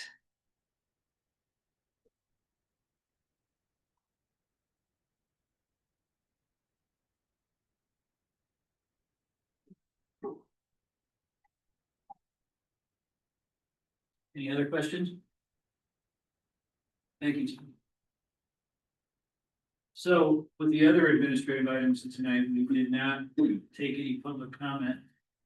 You all heard what Courtlan was telling us about public comment for these types of things. So with that in mind, if anybody does want to make a brief statement regarding this particular application, you can do so. Come to the podium and state your name and your address. Keep it brief and keep it factual. There are no comments, okay? Any discussion amongst the commission? Okay, we'll call for a motion. Chair, I would move to approve CUP 2025-20 and allow the utility to expand pursuant to what's been presented by staff. Is there a second? I'll second. Call for a vote. All in favor? Aye. Any opposed? The motion passes. All in favor, none opposed. Next item, 3.5, DR 2025-10, request for design review approval for self-storage units located 4690 east, 2650 north in Eden. Chair, on this one, you'll just be looking at the development agreement, making sure that it complies with the development agreement. And if it does, then you would approve it based upon this today. Ms. Aydelotte, will be presenting before she presents the applicant.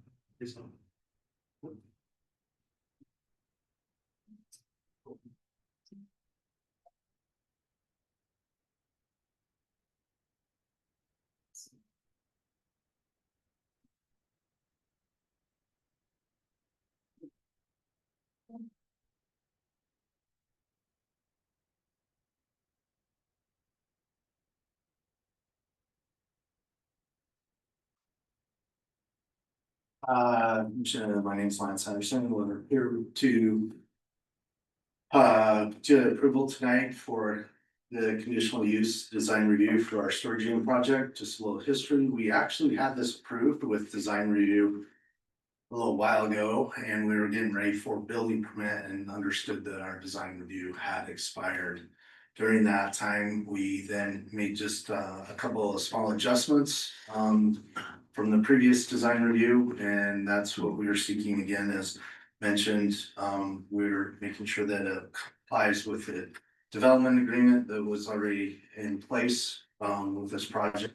A couple of the changes that were done from the previous design review mostly have to do with colors of the buildings. We changed the colors of the buildings. They were more of a brown,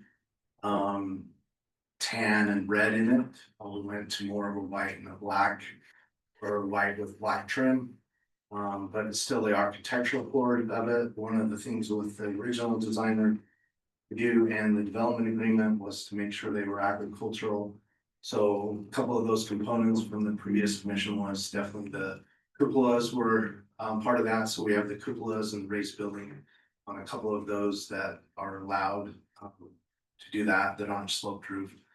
And that was part of the change there. The other thing is we did just remove one building on the very north end because it didn't fit with grades, just adjusted that.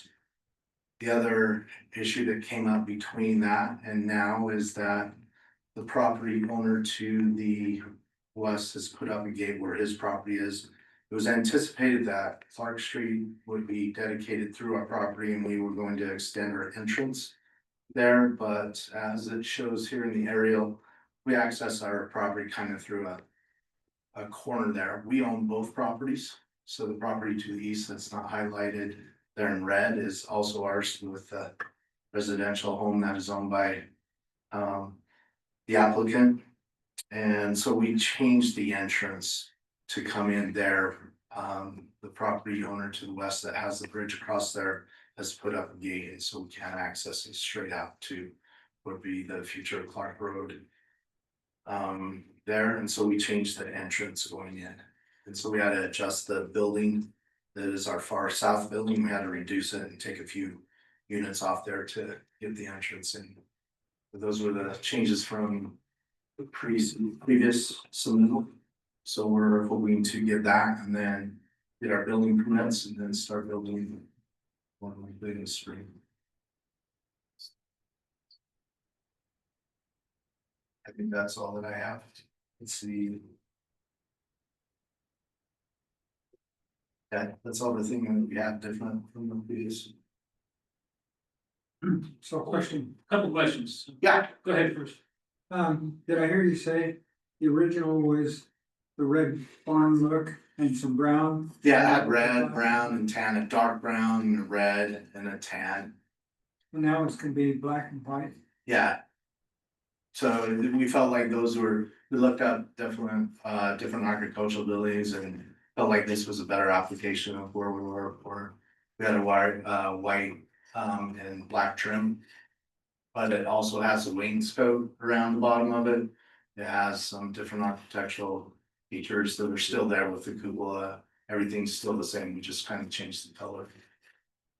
I recall in the original discussions that there was, maybe I'm wrong, but some effort to use the more earth tones to kind of blend it in and not have it stand out as in white. You recall those discussions? Yeah, I do, like just red is not, you know. It was more the agricultural, that's where that came from, and so that's the emphasis of that, I know the earth tones. But I would say that bright red was not necessarily to kind of blend in, that's more the agriculturals. Makes sense? And look, this might make it stand out more, be more obvious that there's storage there. Yeah, I mean, we are still having the landscape buffer all around where we're set. So there's still, I guess our emphasis and our understanding was more the agricultural, not necessarily blending in. And I guess that's just a difference of what we understood. That we were supposed to have more looking agricultural buildings, and that's was part of what we felt like that's where it goes. So a question was raised, about maybe RVs stored on that property and those storage units. And somebody raised a question regarding, dumping of gray or black water, No. which, wouldn't be the thing to do, but in what steps could you take to make sure that doesn't happen?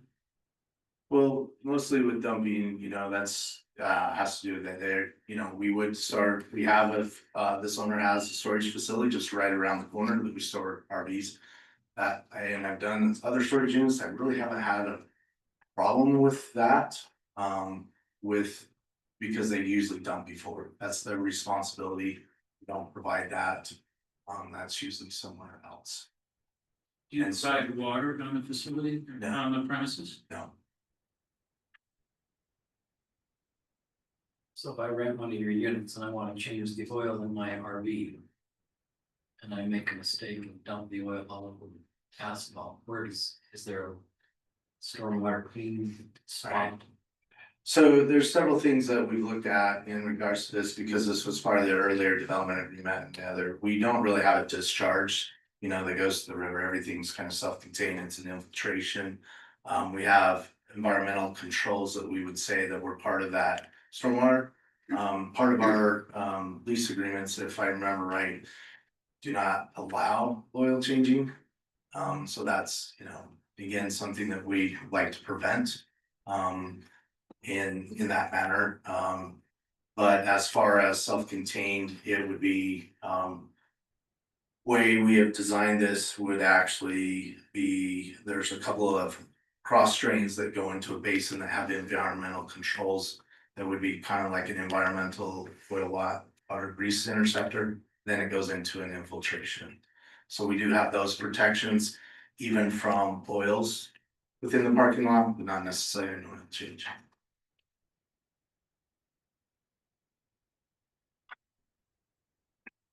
Any other questions from the applicant? Thank you. Thank you.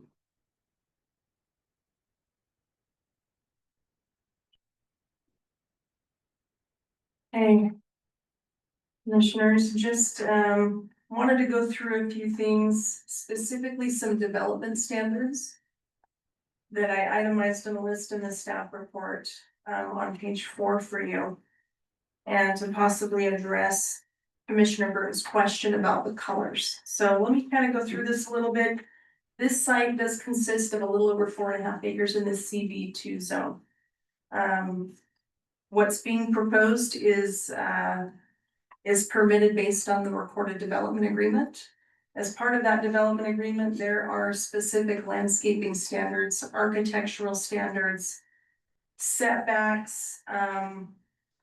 We talk about, I'm gonna go straight to page 4 actually. So a lot of the conditional use standards that we look at for something like this, those are applied in the development agreement, which is why this is going through a design review instead of a conditional use application. If you go to page 4, there are a list of requirements, and then I'll probably add one that's also shown on an exhibit in your staff report. But first of all, they cannot phase this development. We will not issue certificate of occupancy until the last structure is done, until every requirement has been met for the development agreement. That's when certificate of occupancy is issued for this project. And you'll see things, a trail easement, we actually have had the trail easement dedicated through their subdivision plat. So this went through a rezone, then it went through a subdivision process. This is currently a lot of record or a lot of subdivision. As far as what these structures look like, there were a couple of components. One was the agricultural component. If you go to the development agreement that is an exhibit in the staff report, and you go to exhibit C in that development agreement, you'll see, I'm gonna apologize, I put the recorded document and these don't record in color. So what we have is a poor quality black and white version, but if you go to exhibit C, where it talks about building design and materials, what the applicant is proposing as far as architectural style, really for the most part conforms to this. However, it does state in the development agreement that colors are to be of muted earth tones unless otherwise displayed. So as far as the black and white color scheme, that would be up to you to determine if that meets the requirement that colors be muted earth tones for these structures. I did want to make sure that I pointed that out. Going back to page 4 though, I wanted to bring a couple of things to your attention. The developer will provide roughly their proportionate share to the cost of improvements for the intersection of Highway 162 and Clark Lane. Now the engineers will work closely with that, and again, these are all requirements that have to be met prior to the certificate of occupancy being issued for this development. We do have a requirement that the developer shall be responsible for installing curb, gutter, and a 10-foot wide sidewalk in the public right of way in their frontage. That one we've got to look at a little more closely. While we would not waive that requirement for the developer, we do have to look at the amount of right of way that's actually been dedicated. What was dedicated at subdivision which I'm not sure if you can see my cursor down here or not, was this small sliver here, because that is the only portion of that right of way that the applicant owned at the time. So to put that in there and not quite have the dedication yet, that would be something we would probably likely need to discuss with legal and planning staff, the planning director, to find out kind of the timing of that portion of things. But we will certainly look at improvements to this intersection over here. We anticipate, of course, a bit more traffic, given the number of units that the applicant is proposing. Everything else that they're proposing meets the standards outlined in the development. They meet the minimum setbacks. And so planning would recommend approval subject to, make sure, I don't believe. Let's see here, subject to the conditions in the staff report, and you'll see 6 of those. This is in addition to anything that's required in the development agreement and any other review agency requirements. That concludes the presentation from staff. Do you have questions for me? Yeah, so the 2 items that you mentioned, the curbing gutter and possible improvement on the highway. Those 2 items, which obviously will require some further review, those will happen in due course, no matter, assuming this is approved with no additional findings. Correct, yes, and I'm talking, Commissioner, just the area in front of their lot right here. Yeah. It's a little bit, this one's a little bit tricky to address, and we may have some of those improvements put in front of the adjacent lot that's also owned by the applicant, where they're looking to access their site through there. That was my second. You tie that in since the driveway comes through that parcel. So the development agreement does not require that. Maybe this is a good question for the planning director as far as what we can require now that we're past subdivision, now that the development agreement has been recorded.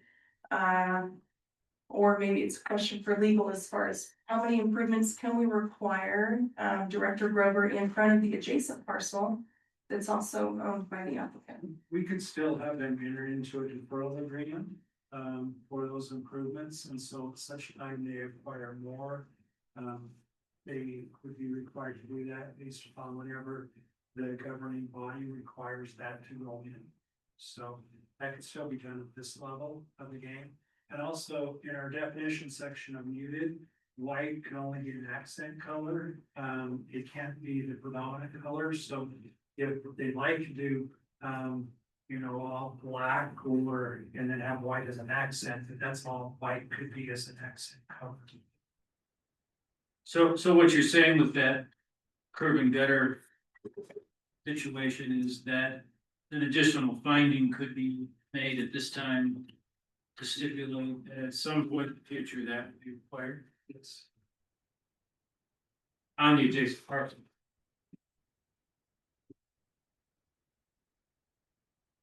So I have a question on, I see on the plan here that the doors are a high gloss white. And to Commissioner Burton's question on the muted earth tones. That kind of conflicts with what was originally approved. Yeah, I would think that would be for you to determine, like Ms. Aydelotte indicated, but. It's more our definition talks about why you speak an accent, so if you feel that the doors are just accent, but if you feel that they're being more the majority, then you have to report those things out.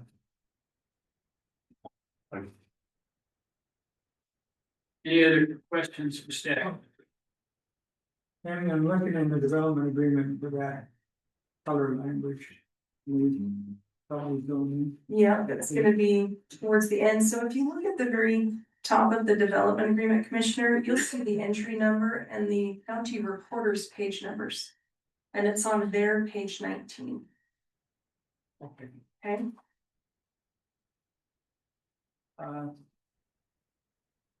I remember this coming before us, Mhm.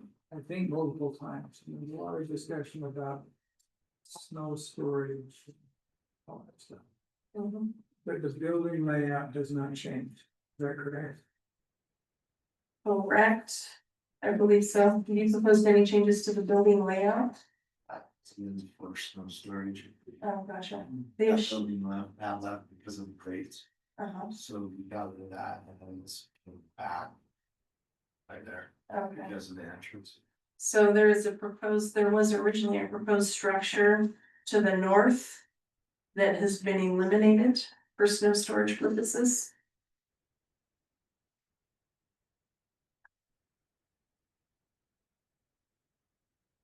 And that goes back to one of my questions, so on the snow melt, is that gonna end up in the river?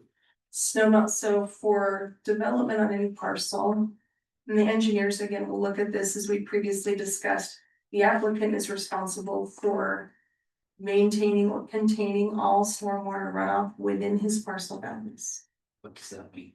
That means he has to submit an approved plan for containing that stormwater so that it does not run off into the river. Mhm. Okay, what's the roof color in the building? Applicant is indicated black, I believe is at the top of the roof. And the accents of the.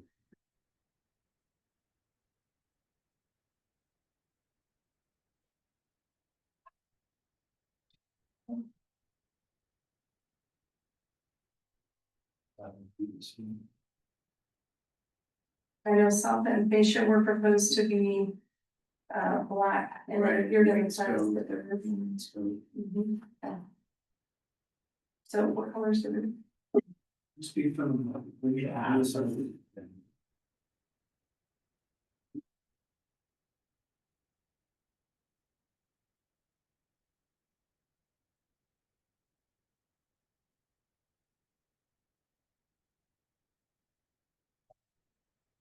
So we had black accented as the trim and the wainscot, but the siding. That was white too. And. Trying to remember if we changed, we'd come back and forth, can't remember the final submittal, if that was a black roof or white roof, but I know the white doors and the white siding and then the. Black wainscot and black trim on all the doors, it's black trim. And then we have the cupolas that have black trim. If this commission were to approve the project, but request that you go back to the muted earth tones that were in the original development agreement, would that be acceptable to you? I think so, I think that's something that we can work through, I don't think that that's a. Still care if that's what, you know, I think one of the things was in consideration, yes. Was, you know, what kind of red that is, and that's why I said, you know. It had been a year or so, we had maybe skipped over the earth tone, I understand that, but it was looking more towards agriculture. The owner preferred the white versus the red, again, you know how colors go, 50% like it, 50% don't, so. If we said, If your condition is to say earth tone. earth tones, then we'll figure out how we make earth tones work. Okay. I'm just concerned about the staff condition, number 3 is development of this site shall conform to the recorded development agreement. And the recorded development agreement on page 19, colors to be of muted earth tones unless otherwise displayed here. And I totally agree with you, and that's why I said for us, we're not gonna push back if that is the anticipation that, hey, we feel like that needs to be met, earth tone. We'll meet the earth tones, I remember the red barn. I know, That is a. Yeah. Staff was excited about red. the red barn, and to me, red barn sticks out, and so, and that was just, again, something, but. We understand that's the commission's decision, and if it says earth tone, then that's the development agreement. If that the we red agree barns to. were muted to a muted red barn. But there'd be any conflict with the. Recorded development. Yeah. And I think our development agreement is like Tammy says, it It shows what's in there, it shows the red, it's just not recorded as red because it's black and white. So we're finding that in that. Thank you. Any other questions for the applicant or for Tammy? Okay. Any comments from the audience? And again, keep it short, keep it factual, and do it identity. Okay, seeing none, discussion amongst the commission. My comment is that the colors stipulated in the original note would seem most appropriate for that area. The muted earth tones seem more appropriate than either a bright red or brown with white.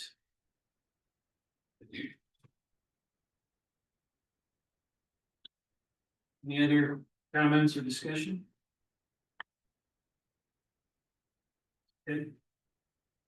I'll call for a motion. So I would move that we would approve DR 2025-M as outlined by staff to also include the 6 recommendations that they've included, along with that the project comply with the county code and the Ogden Valley general plan. That the applicant use the muted earth tones. And Commissioner Barber, I'm not sure how to verbalize the curb and gutter you discussed, so I will ask you to add that requirement if you wouldn't mind. I would say, per staff, there will be future considerations for adding curb and gutter to that parcel, the adjacent parcel where the driveway will enter, and to any required road work coming off of Highway 160. Agreed.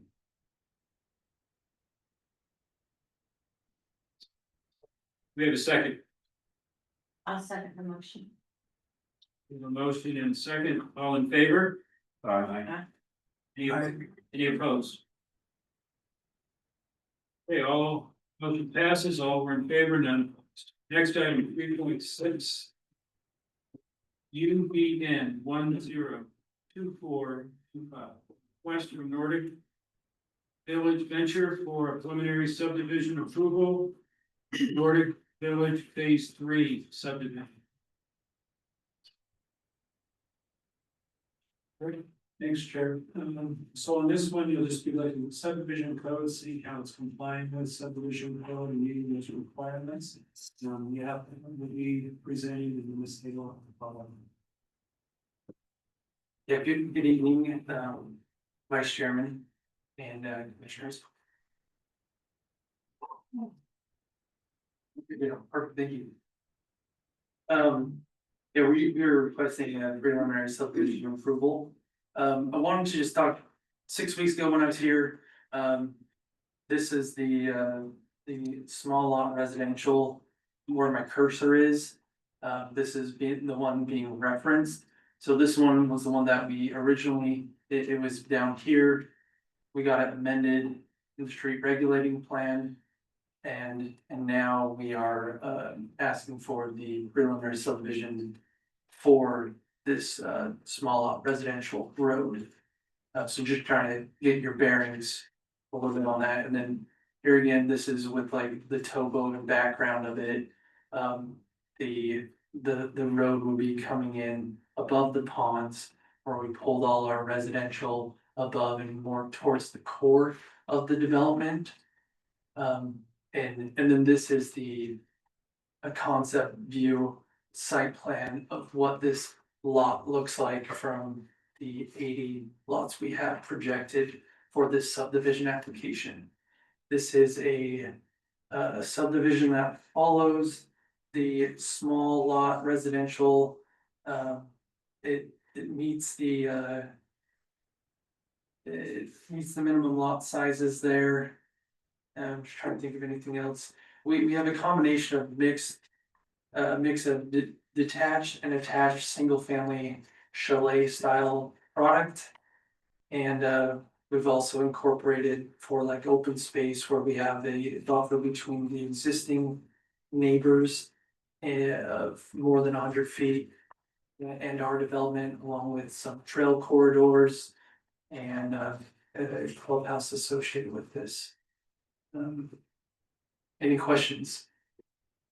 So I see a lot of, several cluster areas where you have, I guess you might call it a turnaround, or just a whole bunch of lots that don't have a second access.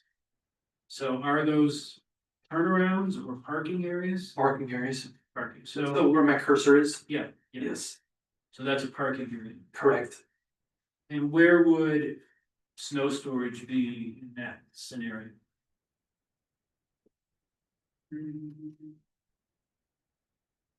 Yeah. Eric on for this one. Yeah, so what you don't see on here are, I'm sorry, Eric Langbar Design Group, Salt Lake City. So within each of these lots, we would have an individual building or twin homes, and they do not come close to covering up the space on each of these lots. So if we were to put the parking and the homes and the driveways on there, you would see ample space for snow storage in there. And these are private alleyways, and so that the HOA would maintain that as well. So worst case scenario, let's say we get a great, 2 or 3 2-foot snows in a row, and we've got to pick it up and haul it off, there are places on the property that we could do that as well. But yeah, just to answer your question, also, some of these are parking, but there are also turnarounds in here that we have incorporated. And as we've gone into more detailed design of the fire department, fire chief, we're working through that with him as well. So we're covering all of those spaces. So those small roads are not public. No, they are not. Yeah, they're alleyways, which is a provision with the form-based code that is allowed. The minimum widths on those are 20, and in our discussions with the fire chief, there may be instances, let's say there's a fire hydrant that they're asking us to put back here, that we would have to widen those to 26, and so we would incorporate that in our final plat as we move forward, as we get into that level of detail. But they are all private alleyways, private lanes.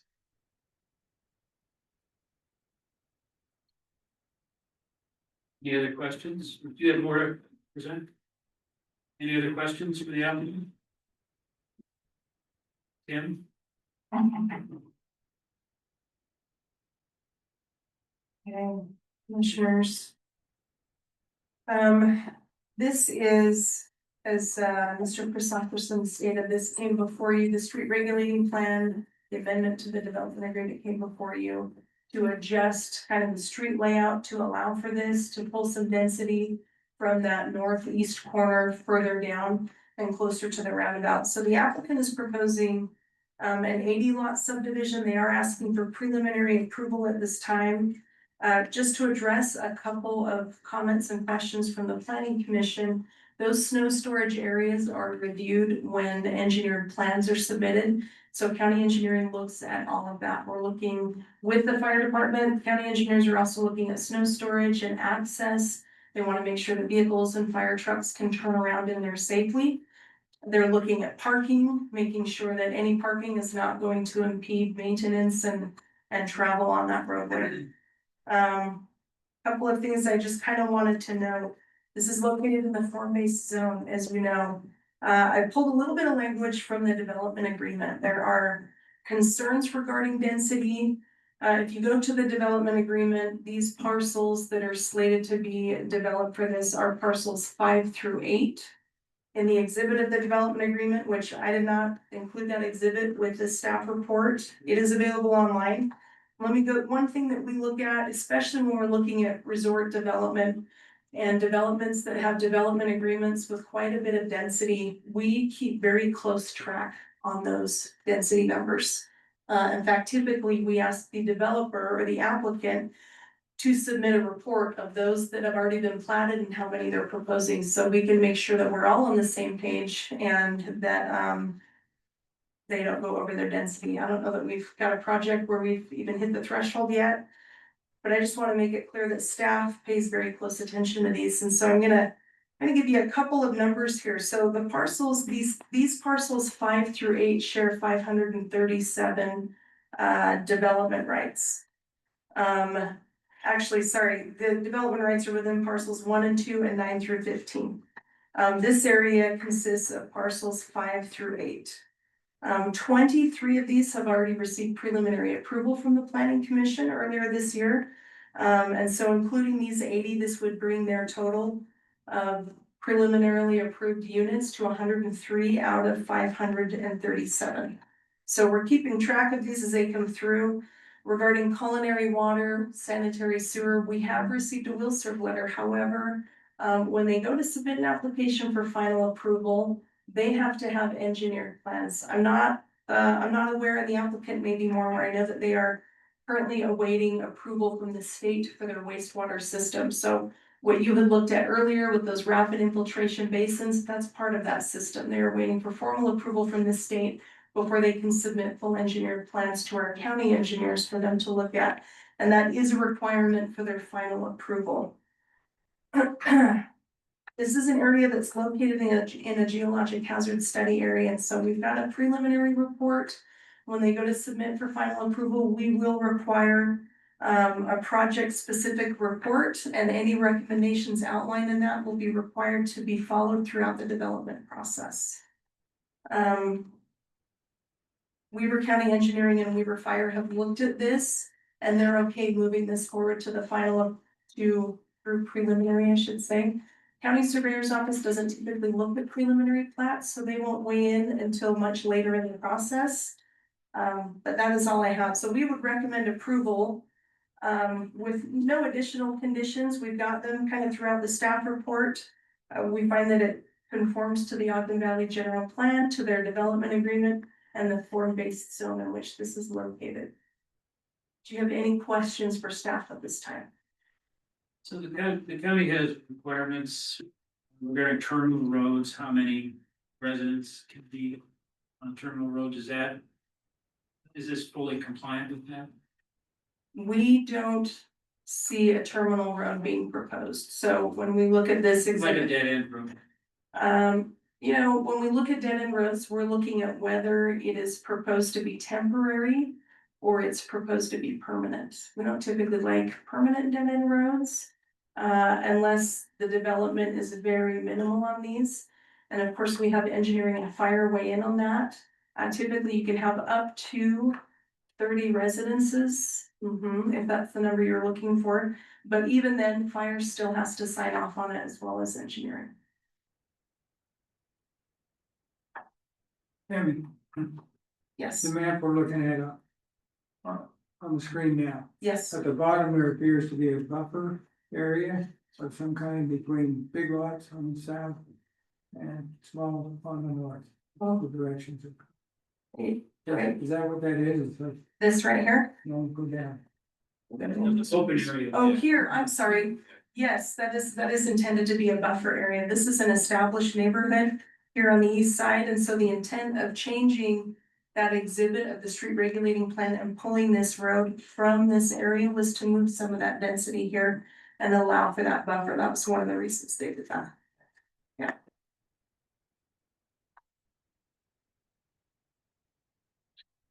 Any questions, other questions for staff? I have a quick question. So there are, some spaces that don't look like roads that don't have a lot designation, or next to. What are those spaces for? I'm gonna let the applicant address that Okay, actually. yeah, next to lot 55 and 56 in between them. See where's. Oh, yeah, so, yeah, there are a handful of spaces, again, I'll just walk through all of them. This is our proposed club site. So it would be a parcel, but would not be a development unit. And we're envisioning there to, your a typical fitness, restrooms and a pool spa potentially. This is actually, we are leaving this as a potential road connection to this development if and when it ever would be required. And I know Charlie's a big proponent of more connectivities, the better. So for now, that will be a green space.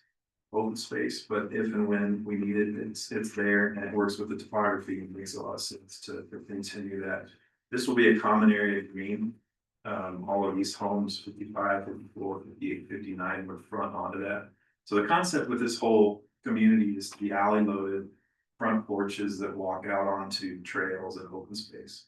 So that's what that open space is. I think that's the last one. Yeah, and then obviously the big buffer here.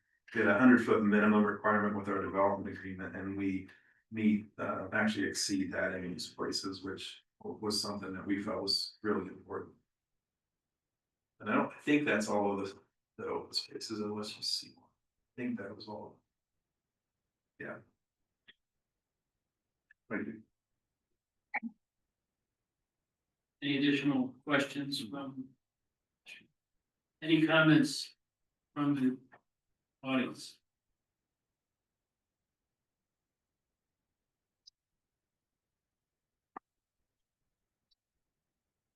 Good evening, Commissioners. Ron Gleason, Sunrise Drive in Eden. Just a quick question. It was mentioned that the alleyways were private. Could staff of the applicant remind myself, are these roads going to be public or are they going to be private? And who's doing the maintenance and the snow clearing? Thanks.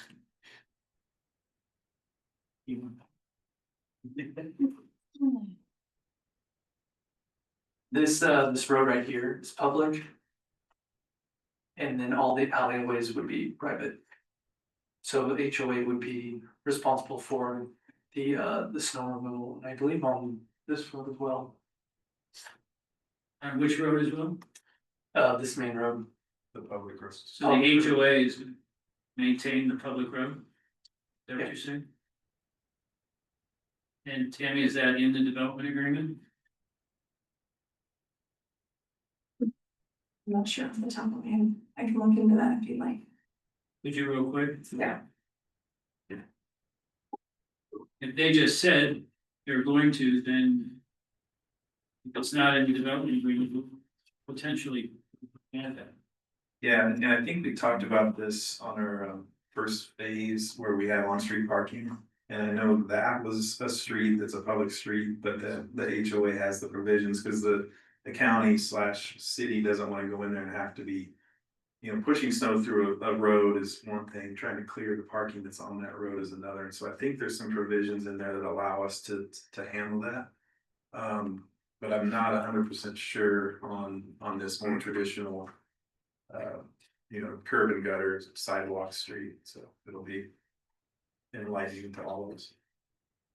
Tammy's under pressure here. Never goes fast when you do these lots. Well, Tammy's looking for that. Are there any comments or discussion amongst the commission members?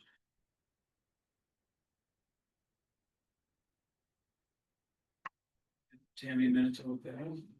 And you could easily make this a requirement in your motion. Yeah, well, why don't we do that? At this point, I'll call for a motion if there's no more conversation or discussion.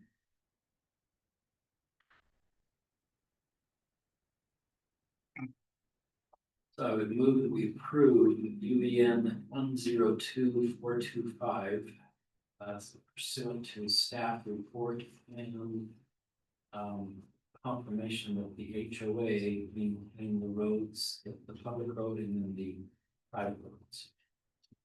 And when you say maintain, you mean totally maintain or just snow removal? I think that depends on what the development agreement includes.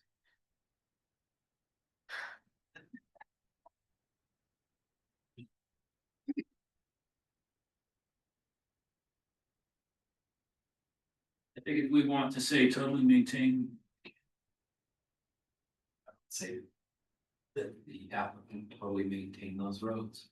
Okay, that's the motion. Is there a second? I'll sorry. Call for a vote. All in favor? Aye. Any opposed?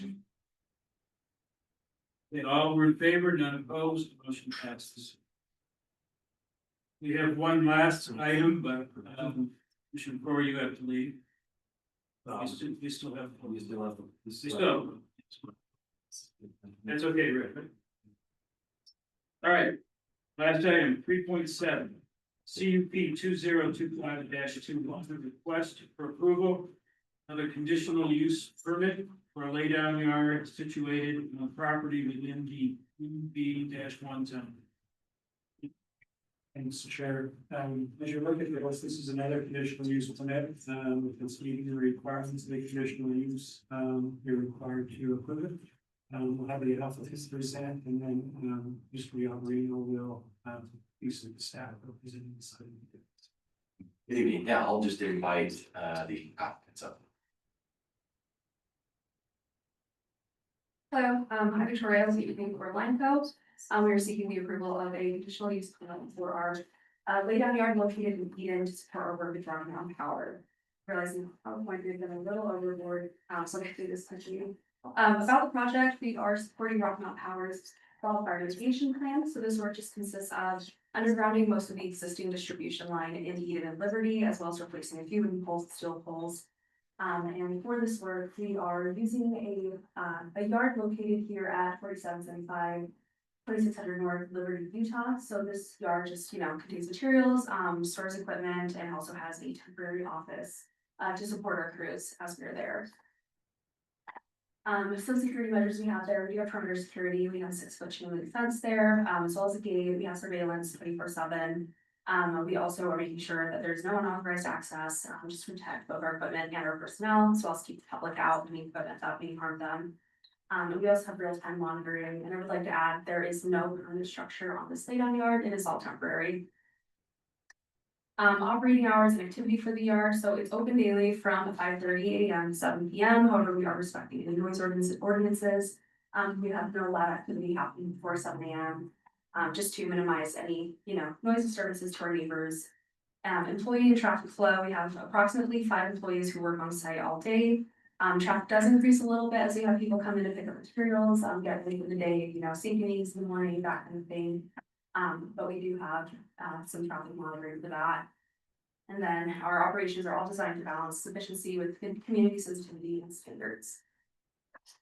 It's just looking briefly at the community impact. We do train all our employees to maximize safety. We have signage all around the yard, including on the road leading to the cul-de-sac where we are located, reminding employees not to speed. And on that, we do have telematics that monitor all the vehicles coming into the yard. So we are notified as soon as any employee is speeding above the 25 miles per hour that is posted for that street. We're able to see if they're speeding, we're able to recommend improvements. As far as environmental goes, for dust control, we're constantly watering the yard to make sure there is no dust, as well as black out. We do have a street sweep that comes by. Even though there are more excavation companies on West Street, we're trying to be proactive and make sure that we're not bringing out any track out into that road. This yard is also included on our project-wide SWIP and is inspected on a weekly basis by a certified inspector. So any items that are noted, we are required by law to fix those within 7 days, so we do not anticipate any environmental impacts from the yard. That's it for the introduction of the yard. Sounds good. Thank you. Yeah, I also have some slides, so one moment, please.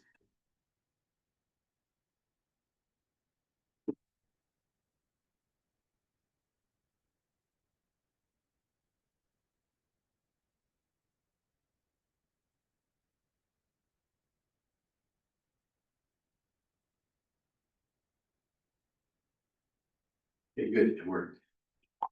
So part of the staff's review was really to make sure this application met our minimum requirements. In this case, what we look at is a site plan and a narrative. And the company 1884 Line Co. has provided that. And they've also provided that narrative was also helpful, provided some details, day-to-day operation, which was just covered by the applicant Victoria. And this is a helpful image to see where the site is located. So you can see where the Ogden Valley there on the end of a cul-de-sac. This particular property is zoned manufacturing. And the zoning is important because it helps to guide staff as to what type of requirements will be necessary and applicable. It also helps us to see if a laydown yard is even an option in this area, which it is. One thing to specify is that in the MV1 zone, it's listed as a permitted use with the stipulation that it does not exceed 12 months. In this case, this use has exceeded that 12 months. And that's part of the reason why we're before you today, is to ask that you allow for this company to continue operating this as a laydown yard for the remaining period, so they can complete this contract. And they anticipate they need an additional 16 months. And so you can see the zoning here. You have the green area, it's agricultural valley. You have that purple, almost like a burgundy commercial zoning. And then there on this property highlighted in red, you can see it's the manufacturer. So here's the site plan that was provided by the applicant to show how the property's being used as a laydown yard, what where the equipment storage is, parking. It's like that. The conditional use permit for a laydown yard in the MB1 zone. This would be used as a staging area for the construction that's taking place throughout the feed-in area. I assume they're replacing power poles and working on Rocky Mountain Power facilities. The total acreage of this property is 2.27. And you can see that request there for the additional 16 months. And as far as the standards that the planning commission would be looking at, and also staff uses, is standards from the conditional use review for the safety for persons and property. So, standards related to infrastructure, amenities and services, standards related to the environment, standards related to current qualities and characteristics of the surrounding area and compliance with the intent of the general plan. Standards related to performance, standards generally, and also voluntary contributions that would be offered up by the applicant to mitigate any hazards that may arise. And also the design review. So design review is things we look at related to traffic and safety, congestion, outdoor advertising, landscaping, building and site layout, utility easements, drainages, and other engineering questions prior to development concept plans or associated with any rezoning. This recommendation comes after a thorough review from staff that the planning commission approved this request with those 5 conditions.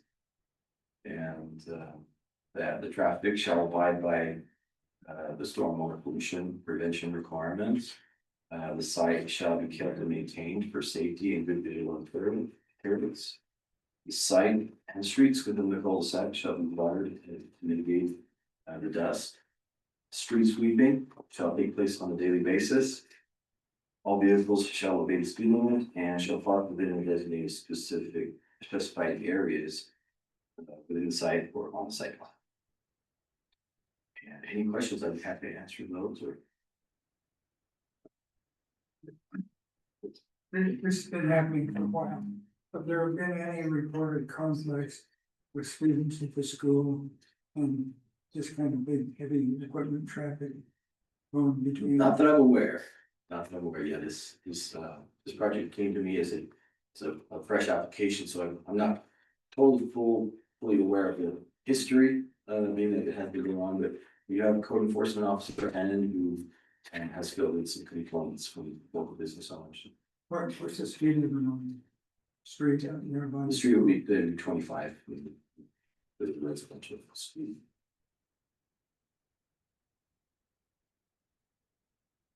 Any other questions from you guys? During off hours, is the site secure? I mean, the entrance, is it locked or gated? Yes.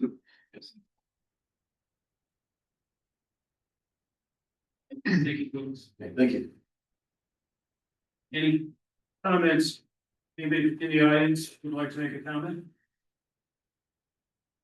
Keeping in mind what we heard from Courtlan earlier tonight, please. Good evening again, Ron Gleason, Sunrise Drive in Eden. I'd like to have included, along with the staff recommendations, that this site comply with the Ogden Valley lighting ordinance. The lighting ordinance, 108-16, that covers all zones. And currently the temporary building, which you could say is permanent, so it's gonna be there for so long, does not comply. It has unshielded lighting. Lighting is left on 24 hours a day. And the color of the lighting is greater than 3,000 Kelvin. So I'd like to see those brought into compliance.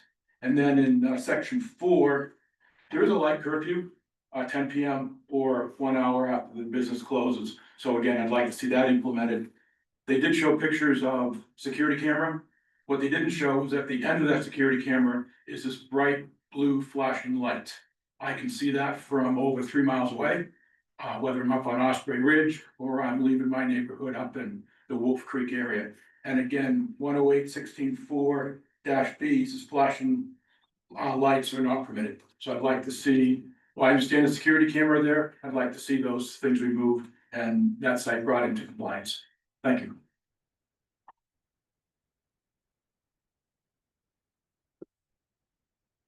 Good evening, commissioners. My name is Christopher Cross. I did supply. Could you provide your address, please? Yes, it's 4795 East, 2600 North in Eden, the adjacent property to the east on the diagram that was previously shown. I did provide a packet pre-meeting. I didn't have any copies, sorry, but hopefully you did get the meeting packet for meeting. I'd be happy to address some of these other questions that came up here tonight.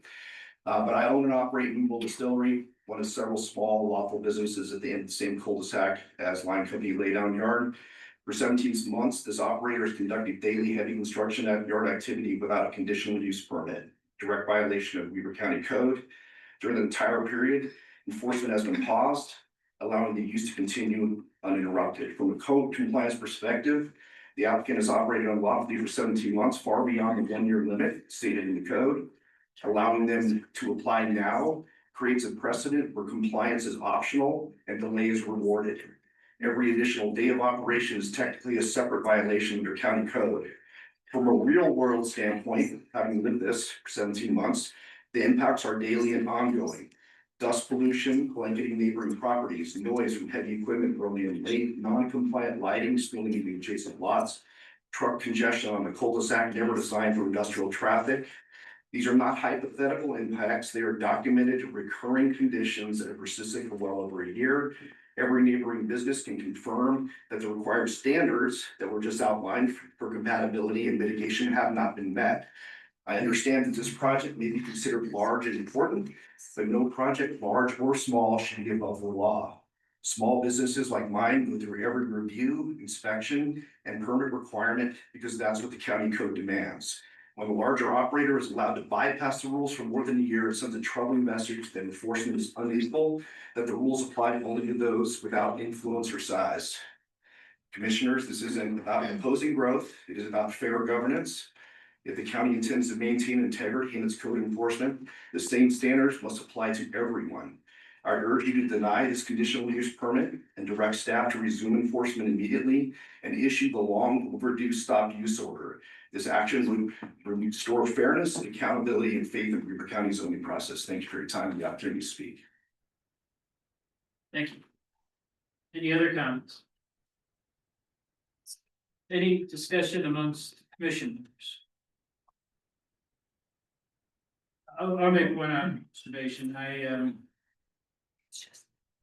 It's not this commission's job to get involved in code enforcement. You see what we see.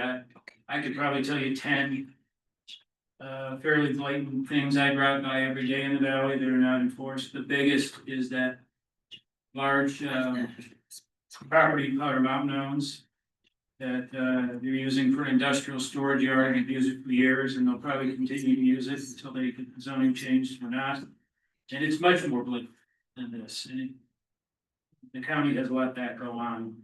And those are not, I guess that's not, I don't see that as within the purview directly in this planning commission. We have to proceed as we've been instructed on staff. One question I have is, they had originally an approval to do this, which expired, is that correct? Well, as I mentioned, a company could come into this zone and operate a laydown yard. Just as it is, just For a period of time, for a 12-month period. 12 months, and that expired. That expired, yes. So the issue is, they should have been seeking this approval earlier than, right? That's the only issue with that, in that area of compliance. That's correct. Is there a reason the lighting ordinance wasn't made a part of the original zoning? Well, Or is it? yeah, I mean, typically your operations for this type of operation is during the day. And I was not aware of existing lighting, existing issues. That's probably something I probably should have made sure, but if a site is going to be placing new lighting with a new use, then yes, we would review.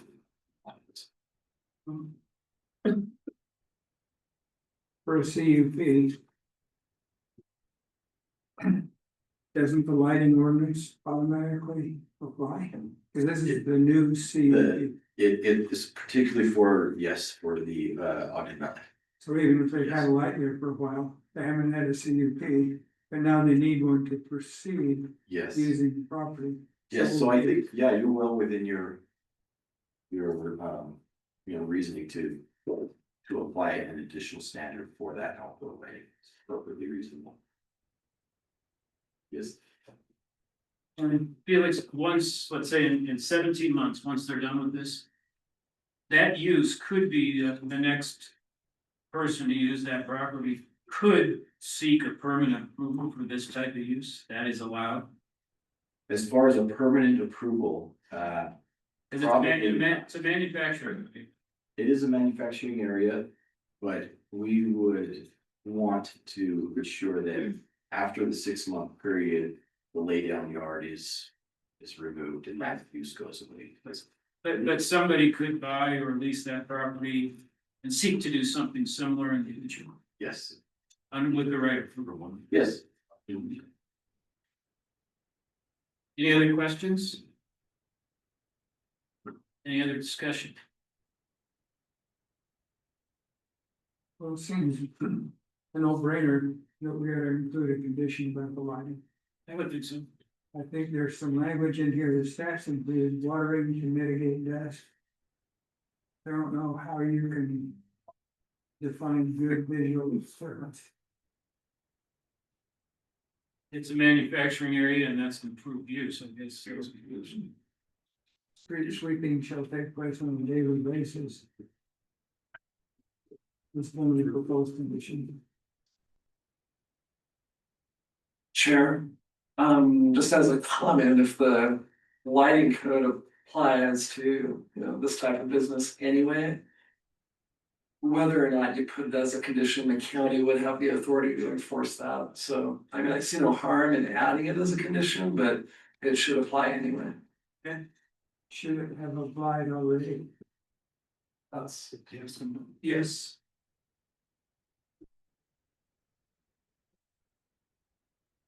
Okay, so is there a motion?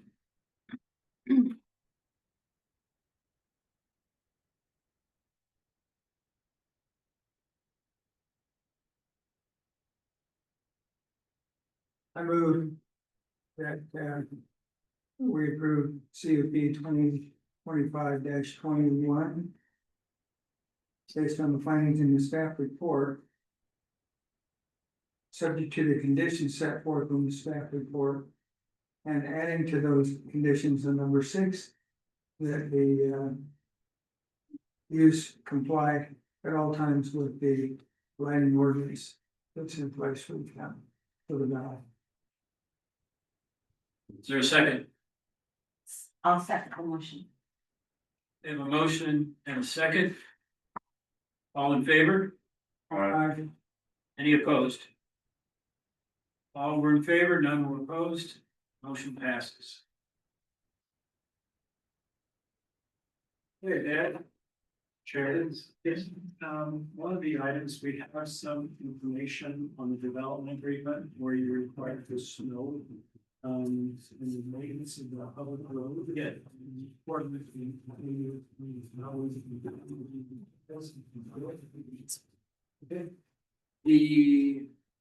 I guess staff brought up the point that the development agreement does not actually include that requirement. So I wanted to explain options here.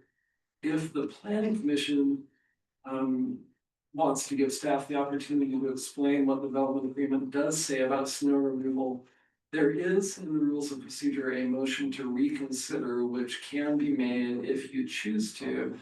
And that would have to be made in this meeting by a member who voted on the prevailing side of the original motion. So it's a motion to reconsider, and then anybody can second that. And then you have to vote on whether or not to open it back up, basically. A motion to reconsider just says, let's open this back up for reconsideration. And that has to be approved by at least 2/3 of the members present. The rules say if a motion to reconsider passes, then the item to be reconsidered must be placed on the agenda for the next meeting. It may not be reconsidered during the same meeting as the original vote. So if you wanted to reconsider it tonight, you would have to suspend that rule and say, in light of the circumstances, we're gonna go ahead and reconsider it right now. Which you can do, the chair can waive the application of a rule as long as the circumstances indicate that it would be proper to do so. As long as the waiver of that rule does not prejudice or deny any party his or her substantial rights. So, to summarize, if you choose to, after hearing from staff, someone who voted to pass that motion can make a motion to reconsider. And if at least 2/3 of the members vote to reconsider, you can reconsider it. If you want to do that tonight, you have to waive the rule that says it needs to be placed on the next agenda. If you do that, you could reconsider it tonight. But it's discretionary to you based on how the motion turns out.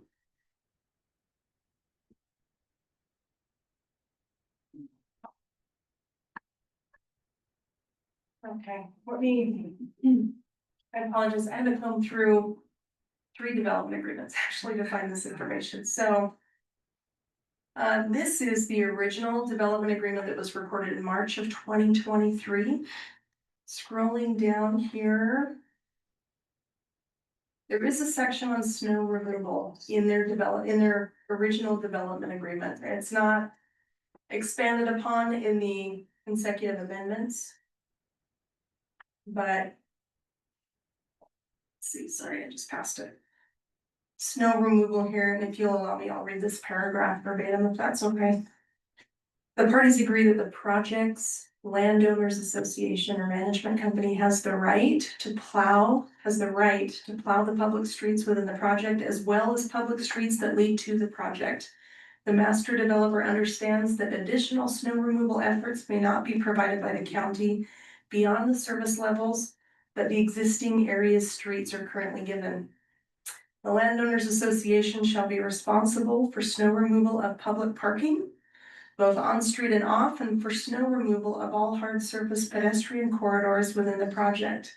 The parties understand that the county may also provide this service from time to time at the county's option. And that is the discussion of snow removal in their development agreement. So first hearing what was said tonight by the applicants, then reading that.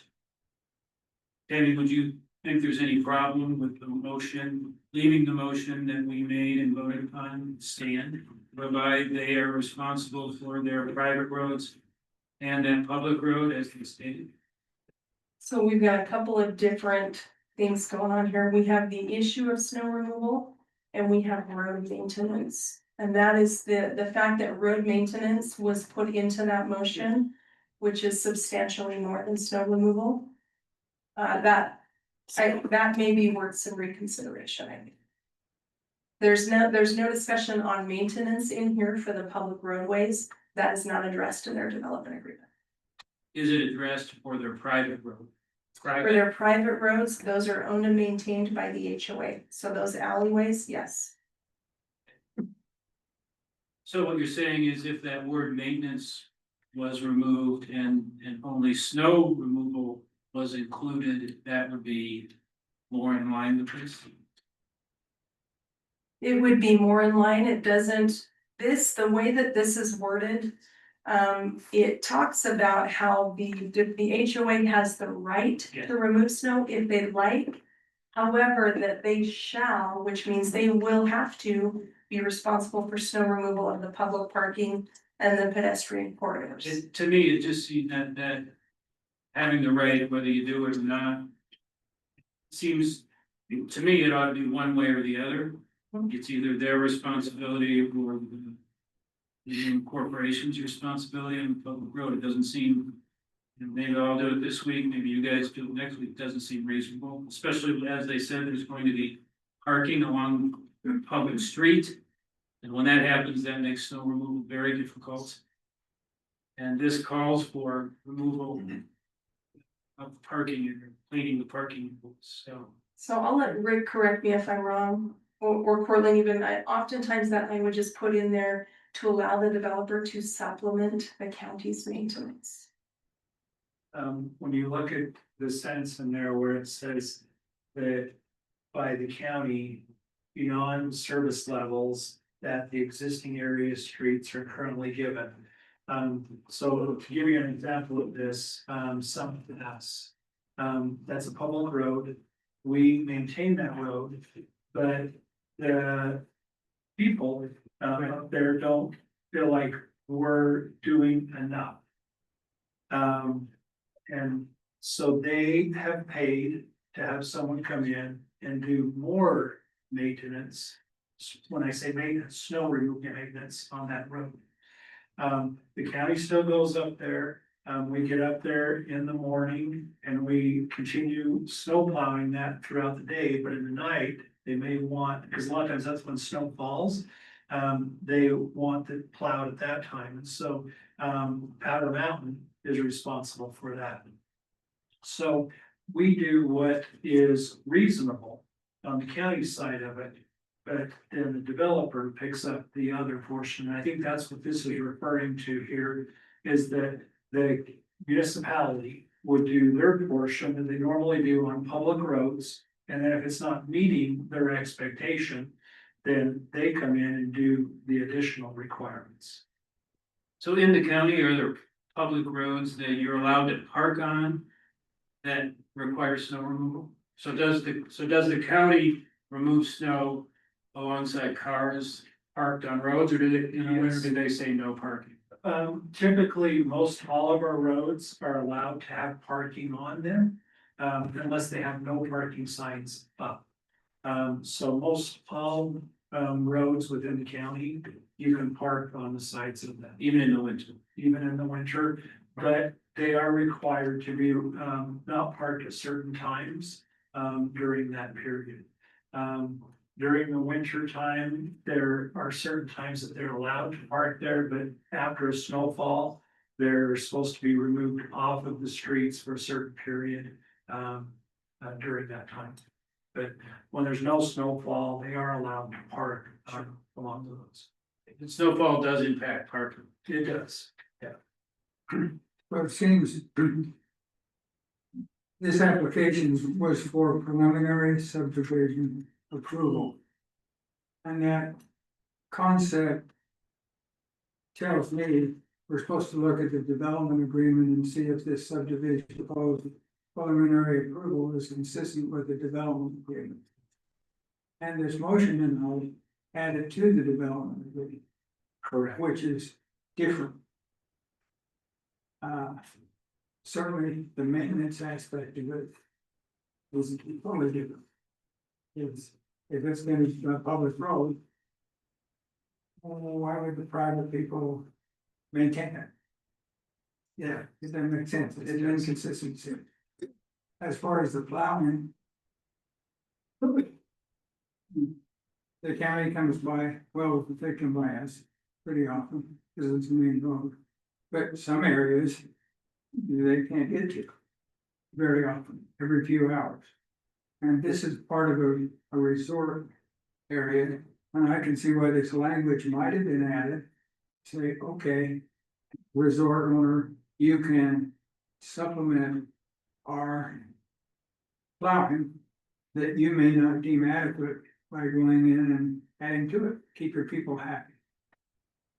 But it seems out of place for us to try and change the development agreement, which is already pretty specific.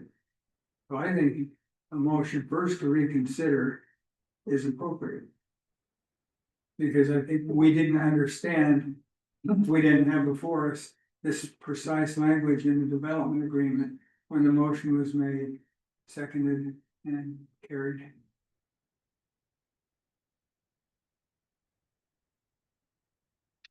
Other commissioners, what do you think?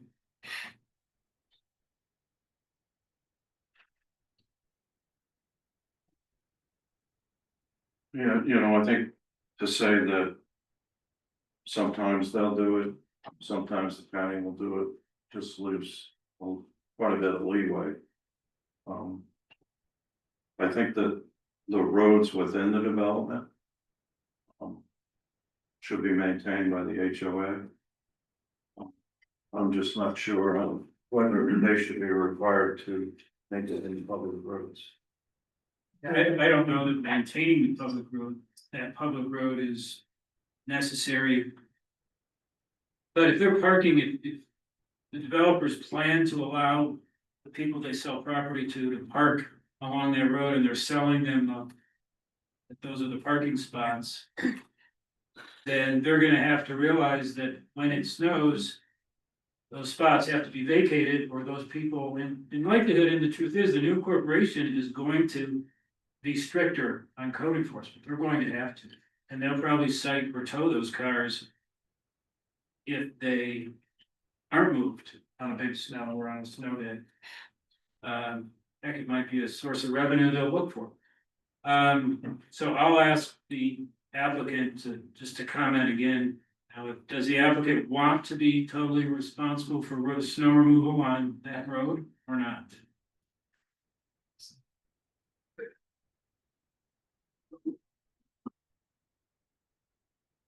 Yeah, I think we would want to follow what the development agreement is saying, where it's supplementing it. Supplementing, so if you have your homeowners parking on that road and they get cited or towed because they didn't move and the new incorporation or the county was gonna plow, you'd be okay with that? Yes, yeah, that would be something we want to be communicated about. But yeah, I mean, I think on the alley loaded areas, the HOA is taken care of, and we'd hope they park on those, and then on the main corridors, making sure that they're aware of that. How wide is that road? I think I saw 50 feet. Yeah, 50 feet on that one. Yeah, it's a 50-foot right of way. I think it's a 30-foot or 29-foot curb to curb.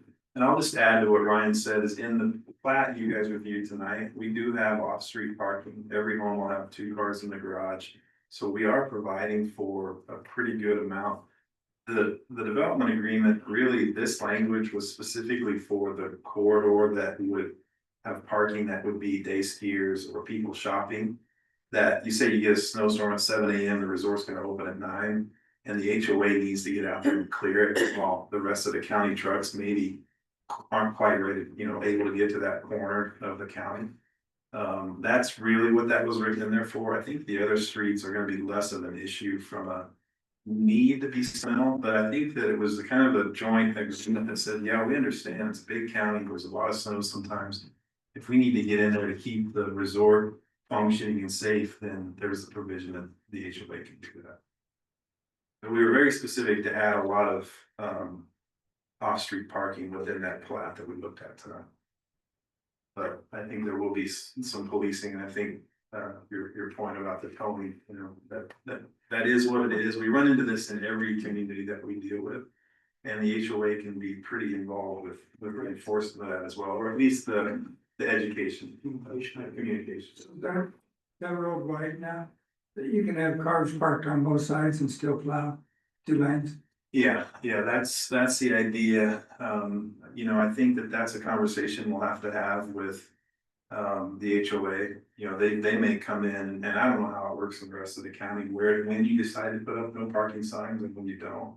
I hate a bunch of no parking signs. I like it to kind of evolve naturally, and that, you know, the communication to the community is what you do first. But I think that, you know, if it becomes an issue, we have to come back and put no parking signs along one side. That's what we've done, you know, in Summit County, for instance. You know, it's not the most visually pleasing street, but you know, it meets the objective of keeping people safe. Seems to me, the development agreement was a binding agreement between the county and the developers.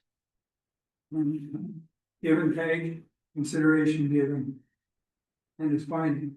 This seems beyond our purview to go in and try and change it to something else. So if the chair will allow, I'd like to make a motion to reconsider so we can get this right. If we reconsider, we can still resolve it tonight if we so chose, right? That's what I heard you say. Yes, if you choose to waive the rule that says wait until the next meeting, I think that was designed primarily to make sure you didn't make a decision, the applicant left, and everybody who cared about that issue left. And then later in the meeting, someone said, hey, let's reconsider that right now and make a change to what we decided earlier without the applicant being there. I think that was the purpose of that rule. And so if everybody is still here, I think that it's perfectly appropriate for you to waive that rule. And if I may chime in, I tend to agree with what Commissioner Burton said about not effectively amending a development agreement that was legislatively adopted through a motion that adds additional conditions that aren't supported by the ordinance. So I would think you'd be on legally sounder footing if you were to remove that snow removal requirement if the applicant is not okay with that. I do think I heard earlier in the meeting, and maybe it was a misstatement, or maybe I misunderstood, that they were okay with snow removal on public roads, and I think that's what led to that. That's correct. That motion being changed like that, but if that was a misstatement or a misunderstanding, then I think they've clarified that now, that they're not really willing to do that. I think it would be appropriate to reconsider and change that. So, although the commissioner who made the motion is here, as was just stated, the reason this came up is based on something the applicant said, and the fact we didn't have the exact wording in front of us at that time to consider. So I'm okay with opening this back up and completely resolving it tonight, if the rest of the folks don't.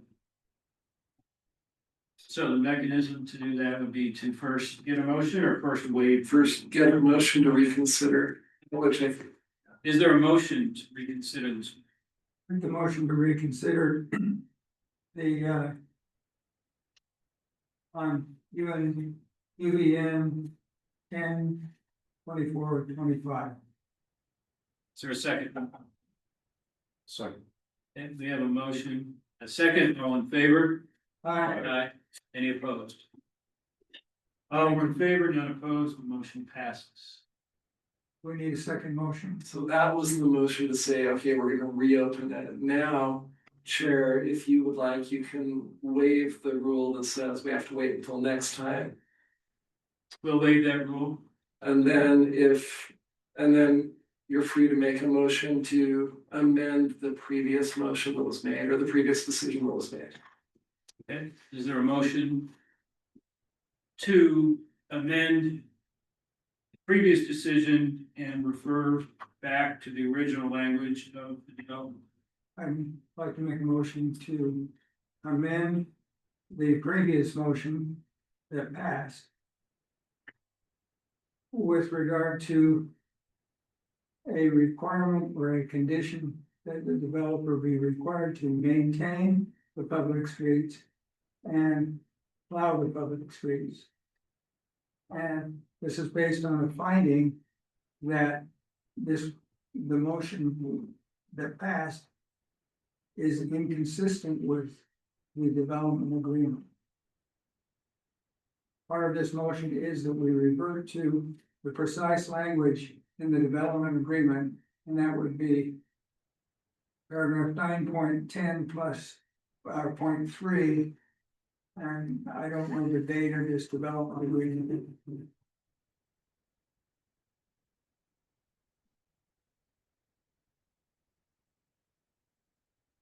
The development agreement recorded as entry number 3276351 of page 1 of book 42. In the office of the Weaver County Recorder on 14 March 2023. We have a second? I'll second the motion. All in favor? Aye. Any opposed? Motion passes, all in favor, no opposed. One comment I'll make is that, I think that development agreement language only can lead to problems, and I hope future development agreements aren't as open-ended on things like snow removal and stuff. It's, because I just would hate to see problems handed off. Thank you all. All right, next item, public comment for items not on the agenda.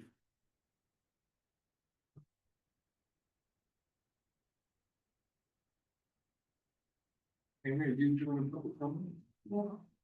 Francis. Sorry to take up your time. I've had the time to look at public service and trust. This, what I'm gonna say is more addressed to the commission. But public service are no longer doing Zoom and but it also has to do with form-based, and I might add, I don't think it's a public Clamour. I think it's based on Utah State Law 17-27A-504. And I really want to do the records. Sir, for the record, could you state your name and Yes. address so we have that attached to this commentary? My name is Jim Bird. I live at 1052 Middle Lane in the state. Again, public trust and public service in Minnesota. In November 2024, 2/3 of Ogden Valley voters approved incorporation, as all of you know. That overwhelming decision did not come out of nowhere. It came after years of frustration that Weaver County's land use decisions were being made for developers, not residents. The 2016 Ogden Valley General Plan called for limited village-centered growth tied to infrastructure capacity. Yet since 2022, the county has expanded the form-based village zone, a tool originally meant only for those designated village areas, to parcels far outside them, including the Eden Crossing and 8-acre Eden zones. This shift turned a planning tool into a broad upzoning device. At the same time, the county began memorializing projects through development agreements that lock in densities and uses before the new city takes control. That may be legal, but it undermines the clear will of the Valley's voters. Ogden Valley residents also lost confidence at the ballot box. In 2022, Republican primary, Commissioner Gage Ford lost every Valley precinct, even in his home community, to his local Ogden Valley challenger. And he trailed the Democratic candidate in Ogden Valley also. The message could not be clearer. The Valley no longer feels representative. Meanwhile, at the state level, Senator Calvin Musselman introduced 3 consecutive bills. Interesting enough, it followed what the Valley was trying to promote. Senate Bill 174 in 2023, Senate Bill 252 in 2024, and Senate Bill 322, 2025.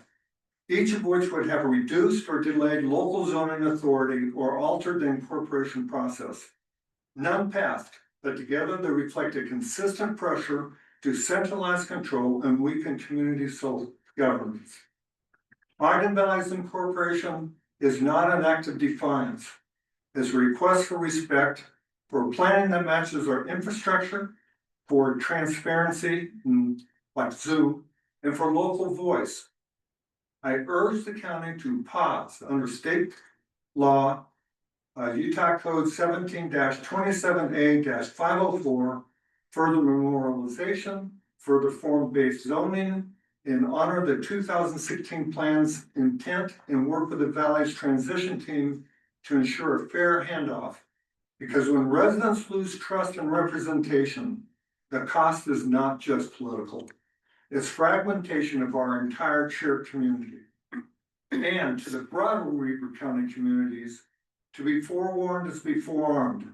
Does your commissioners view you, their constituents, the priority? Thank you. Good night. Any other comments? Comments from planning commissioners? Rick? I just have one comment on the code enforcement. The county is doing a lot of code enforcement with 2 code enforcement officers. So I think there was some misrepresentation on what the county is doing regarding code enforcement, so. I can testify that they are doing a lot, because I see it happen every day. And I just want to give a shout out to my code enforcement officers. They do amazing work. And it's a very thankless job. So, I hope the Valley can afford the amount of code enforcement officers that you would like to keep things running smoothly, but I have to defend my code enforcement officers, and I'm very proud of the work that they do. And usually I do not rebut on certain things, but that one I do rebut on because I so appreciate my staff and the work that they have been doing and the overtime they've been doing the last year has been so taxing on them. So my hat's off to them and I thank them. I'm sure a lot of that is still unseen, but you can't miss the storage yard. Snowbird Powder Mountain's running and has run for years in that giant area. You just can't miss it. It's a big industrial storage yard right where it shouldn't be. So that's the basis of my comment. It's there. You can't miss it. And it's an industrial storage yard. On the food area. And I'm not suggesting anybody run up there and shut them down, but yeah, you have to realize it is what it is. It's there. Thank you. So how many square miles is it per code officer, code enforcement officer? I'm not sure on that, but I do know that they are stretched in between going to Evergreen and then going out west. And those site visits they make each day takes a lot of time. They have one vehicle, because that's all we can afford for them to have. And fortunately, it's designated for them to use. Better get some drones. We did look at the drones, but the problem is they have to be certified with a certain types of pilot's license. Because then there becomes a liability with the county, so we did seriously look at buying drones. And we do have a drone that the sheriff's office has that we can use them to do some of that, and they have done that at certain times, but then that costs us because then we have to contract out with the sheriff to do those things. So we seriously have a look at that. But it's kind of strange, but they do require a certain license to operate those, and then it becomes a liability issue. And the last item is comment. My only comment, I got a chuckle out of the spelling of public clamor on the agenda. It looks British or something. Maybe I should have tried to imitate a British accent. Like, in my presentation. I didn't didn't spell it that way. Anyway, nothing further. I thought you handled the meeting well. Thank you. And I just like to thank Tammy and everybody that jumped in to go through the development agreement and spur of the moment. Sure. That was good. We got that right. Okay, I guess we're adjourned. 1 second. Meeting, Rick.